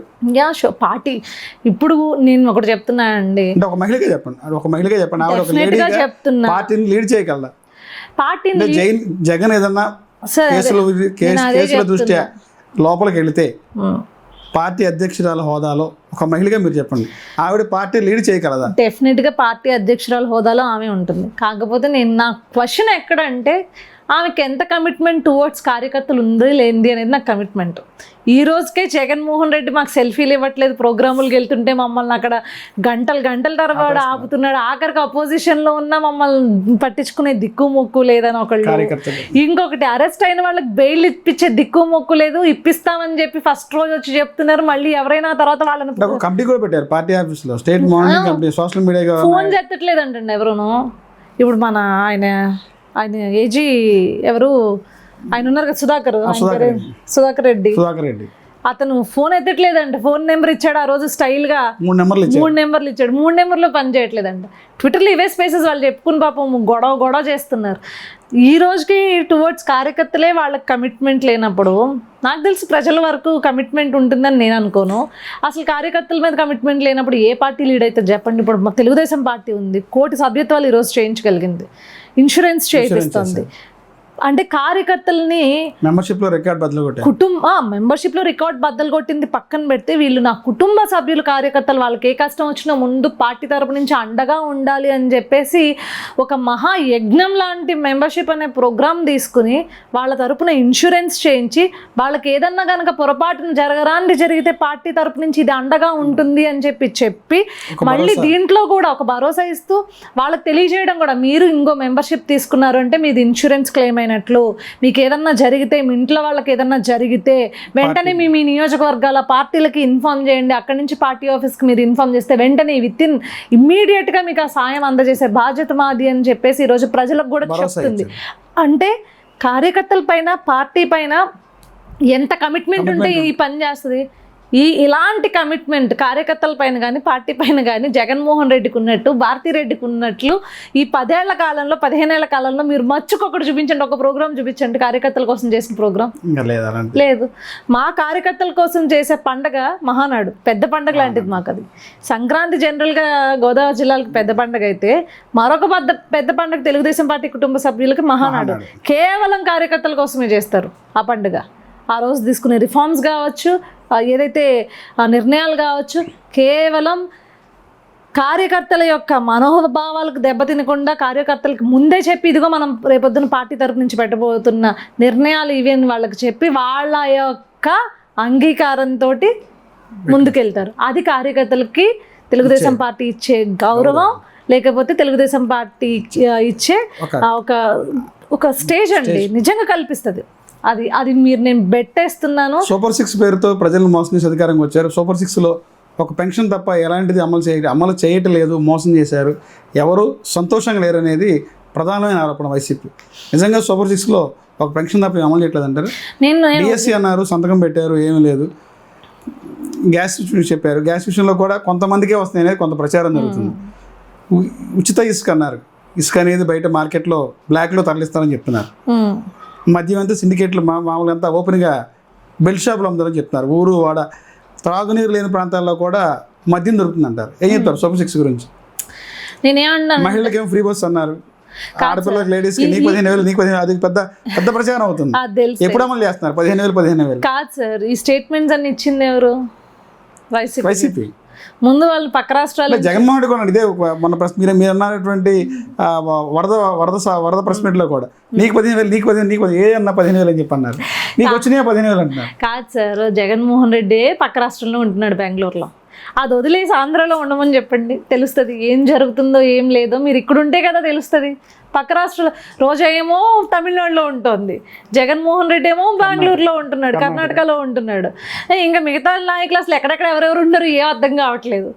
లిటరలీ మనం చూసుకున్నట్లయితే మీరు భయపడుతున్నారు వైసీపీ వాళ్ళు. ఎందుకు భయపడతామండి? మీరు తప్పు చేయకపోతే మీరు ఎందుకు భయపడాలి? రెడ్ బుక్కి అసలు మీరు ఏ అవినీతి చేయలేదు, ఏ అక్రమాలు చేయలేదు, మీరు ఎందుకు భయపడాలి? రెడ్ బుక్కి అవినీతి చేసిన వాళ్ళకే కదా పడేది శిక్ష. సో మీరు ఇక్కడ ఉండండి, తెలుస్తుంది. ఇప్పుడు మీరు అన్న దీపం పథకం కావచ్చు, ప్రజల నుంచి ఎక్కడైనా ఒక్కటైనా తిరుగుబడి వచ్చిందా? రాలేదు కదా. మరి నువ్వెందుకు చెప్తున్నావు? నువ్వు ఎక్కడో పక్క రాష్ట్రాల్లో ఉన్నదానికి నీకెట్టా తెలుసు? లేదు కదా. అదేవిధంగా మనం చూసుకున్నట్లయితే ఇప్పుడు రేపొద్దున మనం లిటరలీ మనం చేస్తుంది ఏంటంటే ఫ్రీ బస్ ఇవ్వడం జరుగుతుంది. అది కూడా తొందరలో ప్రకటించారు సార్. సో వీటన్నిటికీ ఖర్చు ఎంత జరుగుతుంది, రాష్ట్ర ఖజానా పరిస్థితి ఏంటి అనేది చూసుకుని ఈరోజు మనం స్టెప్ బై స్టెప్ మనం ముందుకెళ్తున్నాము. ఫస్ట్ మనం ఏంటి అంటే రాష్ట్రాలకు కావాల్సిన పెట్టుబడులు రావాలి, ఇండస్ట్రీస్ రావాలి. ఫస్ట్ దీని మీద ఒక పక్కన అభివృద్ధి వైపు ఫోకస్ చేసుకుంటూ ఇంకొక పక్కన సంక్షేమాన్ని బ్యాలెన్స్ చేసుకుంటూ మనం వెళ్తూ ఉన్నాము. సో ఈ క్రమంలో 1-2 లేట్ అవ్వచ్చండి, కానీ ఇవ్వడం కరెక్ట్. డిఎస్సి అనేది సంతకం పెట్టిన తర్వాత డైరెక్ట్గా డిఎస్సి హోల్డర్స్ ఎవరైతే స్టూడెంట్సే ఉన్నారో వాళ్ళే కదా పెద్ద ఎత్తున ధర్నా చేశారు. మాకు టైం కావాలి, సిలబస్ చేంజ్ అయింది, మీరు ఇస్తే మేము కొంత అంటే గవర్నమెంట్ చేంజ్ అయింది, దీనికి తగ్గ క్వశ్చన్స్ కూడా ప్రిపేర్ అవ్వాలి అని చెప్పేసి సంఖ్య పెరిగిపోతుంది. వాళ్ళే అడిగారు కదండి. ఇప్పుడు వాళ్ళ యొక్క మనోభీష్టానికి తగ్గట్టే నారా లోకేష్ గారు ట్విట్టర్లో ట్యాగ్ చేశారు, ట్రెండ్ చేశారు. ఈరోజు నిజంగా వారి యొక్క నిర్ణయాలను గౌరవిస్తున్నారు కదా ప్రభుత్వం. వారి నిర్ణయాలతోనే కదా, ప్రజా నిర్ణయంతోనే కదా ముందుకెళ్తున్నారు. ఇది కదా మనం చూడాల్సింది. ఈరోజు స్ట్రెంత్ పెరిగారు, అందరికీ రాయాలని ఉంటుంది కదండి. వాళ్ళకంటే టైం ఇవ్వాలి కదా. ఎవరు టాలెంట్ ఉంటే వాళ్ళు ది బెస్ట్ బయటకు వస్తారు ఫస్ట్లీ. సో నేనేమంటాను అంటే ప్రజలకి ఎంతవరకు ఈరోజు మనము న్యాయం చేయగలము, ఏం చేయగలము, ప్రజల్ని మరీ అప్పుల కుప్పలోకి దూర్చకుండా నెట్టకుండా రెండు సమపాళ్ళలో అభివృద్ధి సంక్షేమాన్ని రెండింటిని సమపాళ్ళల్లో ఏ రకంగా మనం ముందుకు తీసుకువెళ్ళగలము. నిజంగా జోడెడ్ల బండి లాంటిదండి. ఒకటి ముందెళ్ళినా పోదు, ఇంకొకటి ముందు వెళ్ళినా పోదు. ఒకదాన్నే ఒంటెడ్డి బండితోటి ముందుకు లాక్కుండా పోయాడు. అది ఎక్కడో అభివృద్ధి అనేది ఎక్కడో కుంటుపడిపోయింది, ఎక్కడో వెనకాల పడింది. ఈరోజు అభివృద్ధి చేసుకుంటూ రాష్ట్రాన్ని మరీ అభివృద్ధి చేయాల్సిన పరిస్థితి ఉండింది. అది లేకపోతే ఖచ్చితంగా మరో బీహార్ కింద ఈరోజు మన రాష్ట్రాన్ని పరిగణించిన ఆశ్చర్యం లేదు. చాలామంది మరో బీహార్లో ఆంధ్ర తయారైందని అన్నారు. ఇప్పుడు కొద్దిగా అక్కడక్కడ రోడ్లు బాగుపడుతున్నాయి, అభివృద్ధిని మనం చూస్తున్నాము. ఈరోజు జనాలు కూడా నిర్భయంగా, మళ్ళీ నేను యాజ్ ఎ బిజినెస్ ఉమెన్ చెప్తున్నానండి, ఇది not from a TDP party position హోల్డర్గా కాదు, లేకపోతే ఇంకొకలా కాదు. ఈరోజు ఒక బిజినెస్ ఉమెన్గా చెప్తున్నాను. యంగెస్ట్ బిజినెస్ చేయాలి అనుకుంటున్న వాళ్ళు, యంగ్ జనరేషన్ వాళ్ళు ఈరోజు నిర్భయంగా బయటకు వచ్చి నేను కూడా స్టార్ట్ చేద్దామని ఇంట్రెస్ట్. ఈరోజు నేను చాలా మందిని కలుస్తూ ఉంటాను కదండి, నా బిజినెస్ సర్కిల్లో కావచ్చు, లేకపోతే నా ఫ్రెండ్ సర్కిల్లో కావచ్చు. వాళ్ళందరూ సేఫెస్ట్గా ఫీల్ అవుతున్నారు ఇప్పుడు ఈరోజు ఇన్వెస్ట్ చేయడానికి. ఓకే పర్లేదు, ఇక్కడ ఇన్వెస్ట్ చేద్దాం, మన దగ్గర డబ్బు ఉంది. సో వాళ్ళు 10 ఉద్యోగాలు ఇచ్చినా అక్కడ చుట్టుపక్కల బాగుపడుతుంది కదా, 10 ఎంప్లాయ్మెంట్ పెరుగుతుంది కదా. సో ఈ రకంగా ముందుకైతే నడుస్తుంది. సంవత్సరానికి 5 లక్షల ఉద్యోగాలు ఇస్తున్నారు. ఎప్పుడు స్టార్ట్ చేస్తారు? 4 ఏళ్ళ 20 లక్షల ఉద్యోగాలు కల్పిస్తా ఉన్నారు. డెఫినెట్లీ చెప్తున్నాం కదా సార్, కంపెనీస్ ఈరోజు రావడం జరుగుతున్నాయి. మనం చూసాము విశాఖలో ఈరోజు చాలా గ్రాండ్గా మనము ఎన్నో కంపెనీలు లాంచ్ అవుతున్నాయి. జెన్కో దగ్గర నుంచి ప్రతిదీ ఈరోజు ప్రాపర్గా లాంచింగ్ అనేది జరుగుతుంది. సో వీటన్నిటిని మనం తీసుకున్నట్లయితే ఎన్నో లక్షల ఉద్యోగాలు ఈ 5 ఏళ్లలో కల్పించే అవకాశం ఈరోజు రాష్ట్రంలో ఉంది. ఆ సత్తా ఆంధ్రాకు ఉంది. ఈరోజు మనకు హోప్స్ కనిపిస్తున్నాయి. ఇక్కడ ఇండస్ట్రీస్ జస్ట్ రండి, మీకు అవకాశం కల్పిస్తాం, మీరు అడిగింది మేము ఇస్తామని చెప్పేసి వరాల జల్లు ప్రభుత్వం, కూటమి ప్రభుత్వం ఇండస్ట్రియలిస్ట్కి కురిపిస్తుంది. మొన్న లోకేష్ గారు అన్నట్లు మళ్ళీ జగన్మోహన్ రెడ్డి రాడంటే చెప్పండి, సేఫ్గా మేము వచ్చేస్తామని వాళ్ళు అంటున్నారు.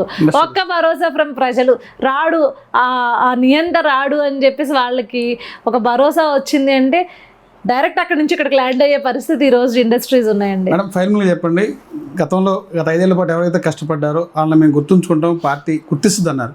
గత 5 ఏళ్ళు మీరు చాలా పోరాటం చేశారు. నామినేట్ పోస్టులో భవిష్యత్తులో ఉండవాలని విషయాన్ని చూడొచ్చు అంటారు. తెలియదు సార్, అడిగి ఉంటే పోనీ నేను ఏమన్నా ఈ ఆన్సర్కి కష్టపడిన వాళ్ళకి ప్రతి ఒక్కరిని పార్టీ గుర్తిస్తుంది అన్నారు. కష్టకాలంలో ఎవరైతే పార్టీకి అండగా నిలిచారో ప్రతి ఒక్క వ్యక్తిని కూడా గుర్తిస్తున్నారు పార్టీ. ఒకటి చంద్రబాబు గారు చెప్పారు, లోకేష్ గారు చెప్పారు, పదే చెప్పారు. అది కరెక్ట్. నేను ఆ స్థాయిలో మీరున్న, ఆ లిస్ట్ లో మీరున్నారంటే నేను అదే చెప్తున్నా, అడగందే అమ్మైనా బెటర్. నేను అడగలేదు బేసిక్గా. నేను వెళ్ళి పాపం నేను ఇప్పటికీ గెలిచిన తర్వాత ఇద్దరు నాయకుల్ని, నా అధినాయకుల్ని కలవాల. అంటే ప్రతి ఒక్కరికి ఒక లక్ష్యం ఉంటుంది, రాజకీయంగా కొంచెం ఎదగాలి, ఒక ఉన్నతమైన స్థాయిలో పదవిలో ఉండాలని. ఏమో నా కాన్ఫిడెన్స్ ఏంటి అంటే లక్ష్యం ఉంటుంది కదా, నేను చేసిన వర్క్ వాళ్ళకి తెలుసు, నేను ఏం పని చేశానో వాళ్ళకి తెలుసు. సో నాకు ఆ కాన్ఫిడెన్స్ ఉంటుంది. ఈ రోజుకి నేను కలవలేదు, ఎందుకు కలవలేదు, నాకు చాలామంది నీకు పొగరా లేకపోతే బలుపా ఎందుకు కలవలేదు అని చాలామంది అనుకుంటారు. ఎందుకు కలవను అంటే, కలిసాను అంటే ఏదైనా ఒక ప్రాపర్ పని, లేకపోతే ప్రజలకు ఉపయోగపడే పనైనా ఉండాలి, పార్టీకి ఉపయోగపడే పనైనా ఉండాలి. దానికోసం కలిసిన ఇది ఉంది. నేను ఊరుకూరుకునే పార్టీ ఆఫీసుల చుట్టూ తిరిగే క్యాండిడేట్ కాదు, నా వల్ల కాదు అది చేయడం. ఊరుకూరికే లీడర్ల చుట్టూ తిరిగి వాళ్ళ ప్రాపకాల కోసం నేను వెళ్ళే ఆ టైపు నా సిద్ధాంతం కాదు. మనం వెళ్ళి నిజంగా ఈ పని మనం చేయగలం అని ఒక పని అప్పు చెప్పండి, 100% నేను ఆడ కూర్చొని చేస్తా. సో అడగందే అమ్మాయిన పెట్టదు. నేను నిజంగా ఇప్పటివరకు అడగల. కానీ నేను చాలా సంతోషంగా ఎందుకున్నాను అంటే, నామినేటెడ్ పోస్ట్స్లో మీరు చూసుకున్నట్లయితే ఎక్కడైతే మాచర్లలో గాయపడిన అంటే ఎదురొడ్డి ఓటింగ్కి వెళ్ళి అక్కడ ఆ మహిళకి ఇచ్చారు చూడండి, ఎస్ నాకు వచ్చినట్టు ఫీల్ అయ్యాను నేను. ఆ పదవి ఆవిడకి ఇచ్చినప్పుడు లిటరల్లీ చెప్తున్నాను, ఎస్ అలాంటి ఆవిడకి ఇచ్చినప్పుడు నాకు వచ్చింది పదవి అనే ఆ రకమైన ఆనందం ఈరోజు ఉండింది సార్. తెలుగుదేశం పార్టీ మనిషి అనిపించుకుంటే గౌరవం సార్. మీకు అర్థం కావట్లా, పదవులు అక్కర్లా, పదవులు అలంకారం కాదు. ఈమె తెలుగుదేశం పార్టీ మనిషి అనిపించుకుంటే ఎంత గౌరవమో తెలుసా మీకు. నాతో పాటు బయటికి రండి, నేను చూపిస్తాను. నన్ను ఎవరైతే కార్యకర్తలు ఉంటారో వాళ్ళు నన్ను హక్కును చేర్చుకునే విధానం ఉంటుంది. మా అమ్మాయి అని హక్కును చేర్చుకుంటారు చూడండి సార్. ఆ గౌరవం నాతో, నేను ఏది కాదు అయినా వచ్చి నాతో సెల్ఫీ తీసుకుంటారు చూడండి సార్. అది ఆ గౌరవం, ఆ మర్యాద ఇంకొక ఏ పార్టీలో ఉన్నా రాదు సార్. నేను మళ్ళీ చెప్తున్నాను. టీడీపీ పార్టీలో ఎప్పుడు మీరు సభ్యత్వం తీసుకున్నారు, ఎప్పుడు పార్టీలోకి వచ్చారు? నేను తీసుకుంది 2020.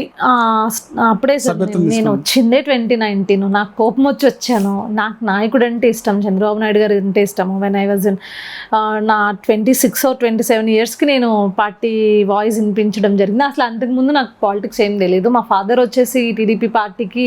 మీ కుటుంబ నేపథ్యం ఏంటి sir? Normal middle class family, చక్కగా ఊర్లో వ్యవసాయం చేసుకునే ఫ్యామిలీ. మాకు ఒక ట్రాక్టరు అట్లా ఉండే ఫ్యామిలీ అనమాట. నాకు బాగా గుర్తుంది, మా నాన్న ఎలక్షన్స్ వస్తే ట్రాక్టర్కి టీడీపీ జెండాలు కట్టేవాళ్ళు. మా ఊర్లో వినాయక చవితులకి ఊరేగింపు జరుగుతుంది, ఊరేగింపులు జరిగితే టీడీపీ జెండాలు కట్టేవాళ్ళు.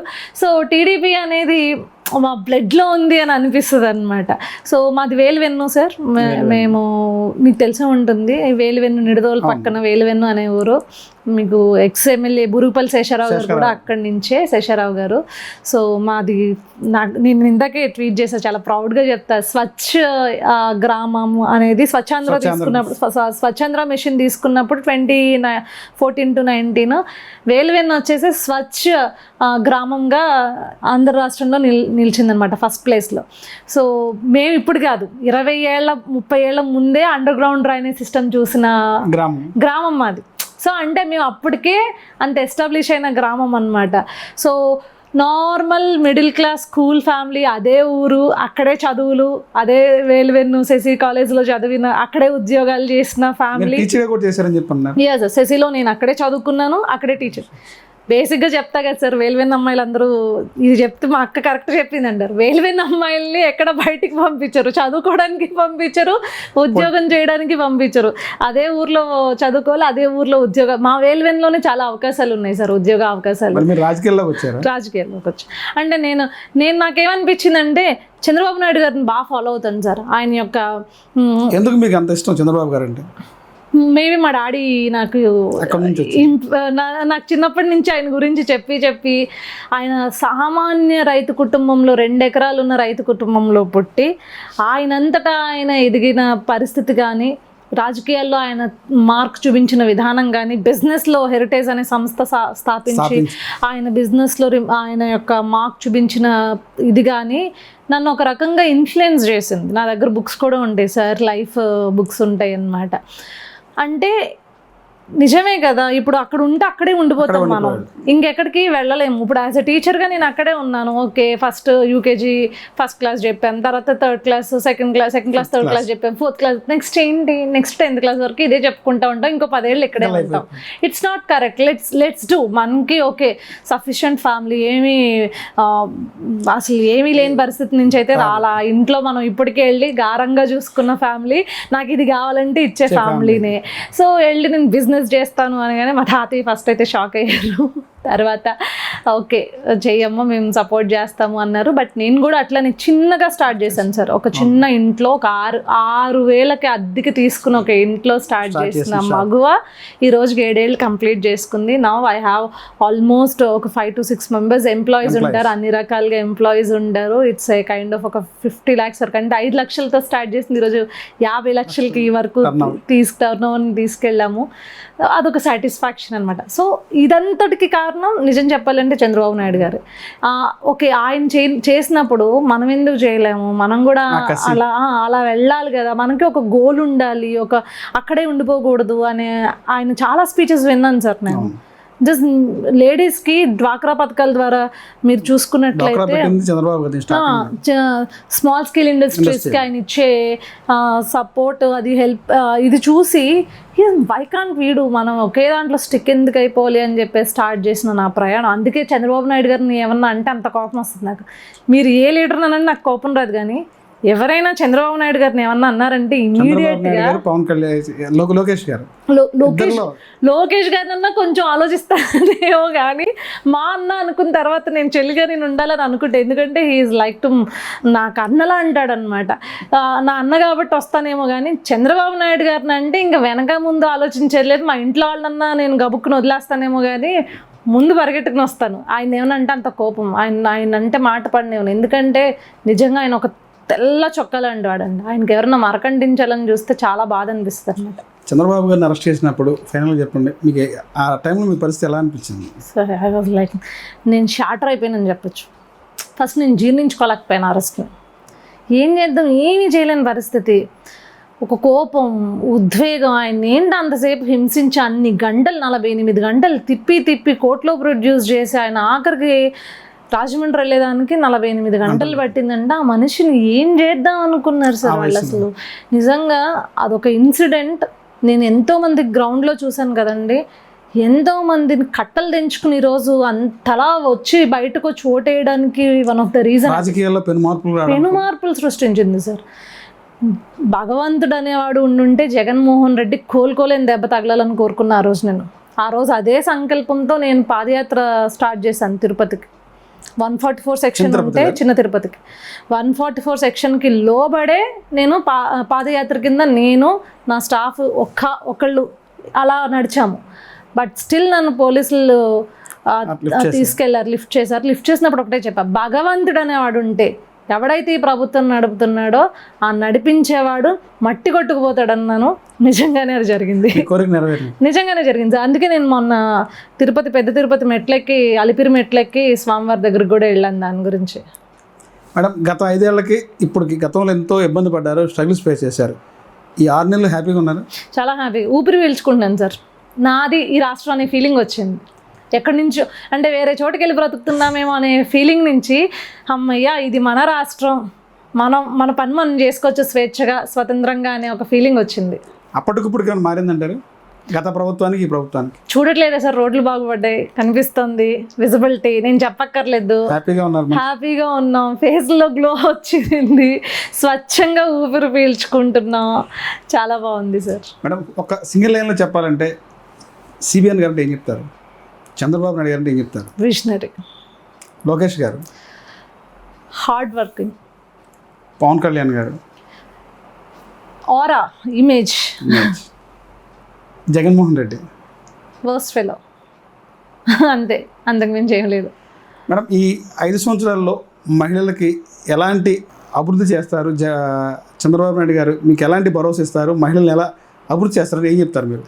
సార్ డెఫినెట్లీ చెప్తున్నా, కేవలం మీకు ఇవి ఇచ్చి మీకు ఇంత ఇస్తామమ్మా, ఇంత ఇస్తాము, దాంతో బ్రతకండి అనే నేపథ్యం చంద్రబాబు నాయుడు గారిలో ఎప్పుడూ ఉండరు. ఆయన ఏంటంటే, ఆయన బాగా నమ్మేది ఏంటంటే, మహిళల్లో చాలా స్ట్రెంగ్త్ ఉంటుంది, వాళ్ళు ఏదైనా సాధించగలిగే సత్తా వాళ్ళకు ఉంటుంది, ఒక ఇంటినే నడిపే వాళ్ళు రాష్ట్రాన్ని చాలా అద్భుతంగా నడుపుతారు అని చెప్పేసి ఆయనకి ఎప్పుడూ ఉంటుంది. నాకేమనిపిస్తుంది అంటే సార్, ఆయన చూసినప్పుడు, ఆయన లీడర్షిప్లో మీరు చూడండి, ఆయన ముఖ్యమంత్రిగా చేసినప్పుడు చాలామంది ఉమెన్ ఎంటర్ప్రెన్యూర్స్ బయటకు వస్తారు మీరు చూసినట్లయితే. సో నాకు ఇష్టం అనమాట, అట్లాంటి ఉమెన్ ఎంటర్ప్రెన్యూర్షిప్ని ఆయన డెఫినెట్లీ ప్రోత్సహిస్తారు. మళ్ళీ మన ఉమెన్ ఎంటర్ప్రెన్యూర్షిప్ని మనం చూస్తాము, దాన్ని సెలబ్రేట్ చేసుకునే రోజు ఒకటి వస్తుంది. మహిళల్ని నిజంగా మహారాణులని చెప్పుకుంటాం కదా, మహారాణులు కాదు, నిజంగా వాళ్ళకి మీరు అవకాశం ఇస్తే వాళ్ళ సత్తా ఏంటి అనేది వాళ్ళకి నిజంగా ఆకాశమే హద్దు సార్, వాళ్ళు నిరూపించుకుంటారు. అలాంటి రోజు మళ్ళీ వస్తుంది ఈ 5 ఏళ్ల కాలంలో, అది ఒకటి చూస్తాను ఖచ్చితంగా అనేది, ఆ కళ నెరవేరుతుందని అయితే గట్టిగా ఆశిస్తున్నాను సార్. గత 5 ఏళ్ల పాటు పార్టీ కోసం కృషి చేసి ఎంతో పోరాట పట్టిమ, అక్రమ కేసులు బయటపడి పార్టీ కోసం అనిత్యం తప్పించి ఈరోజు అధికారం చేపట్టారు.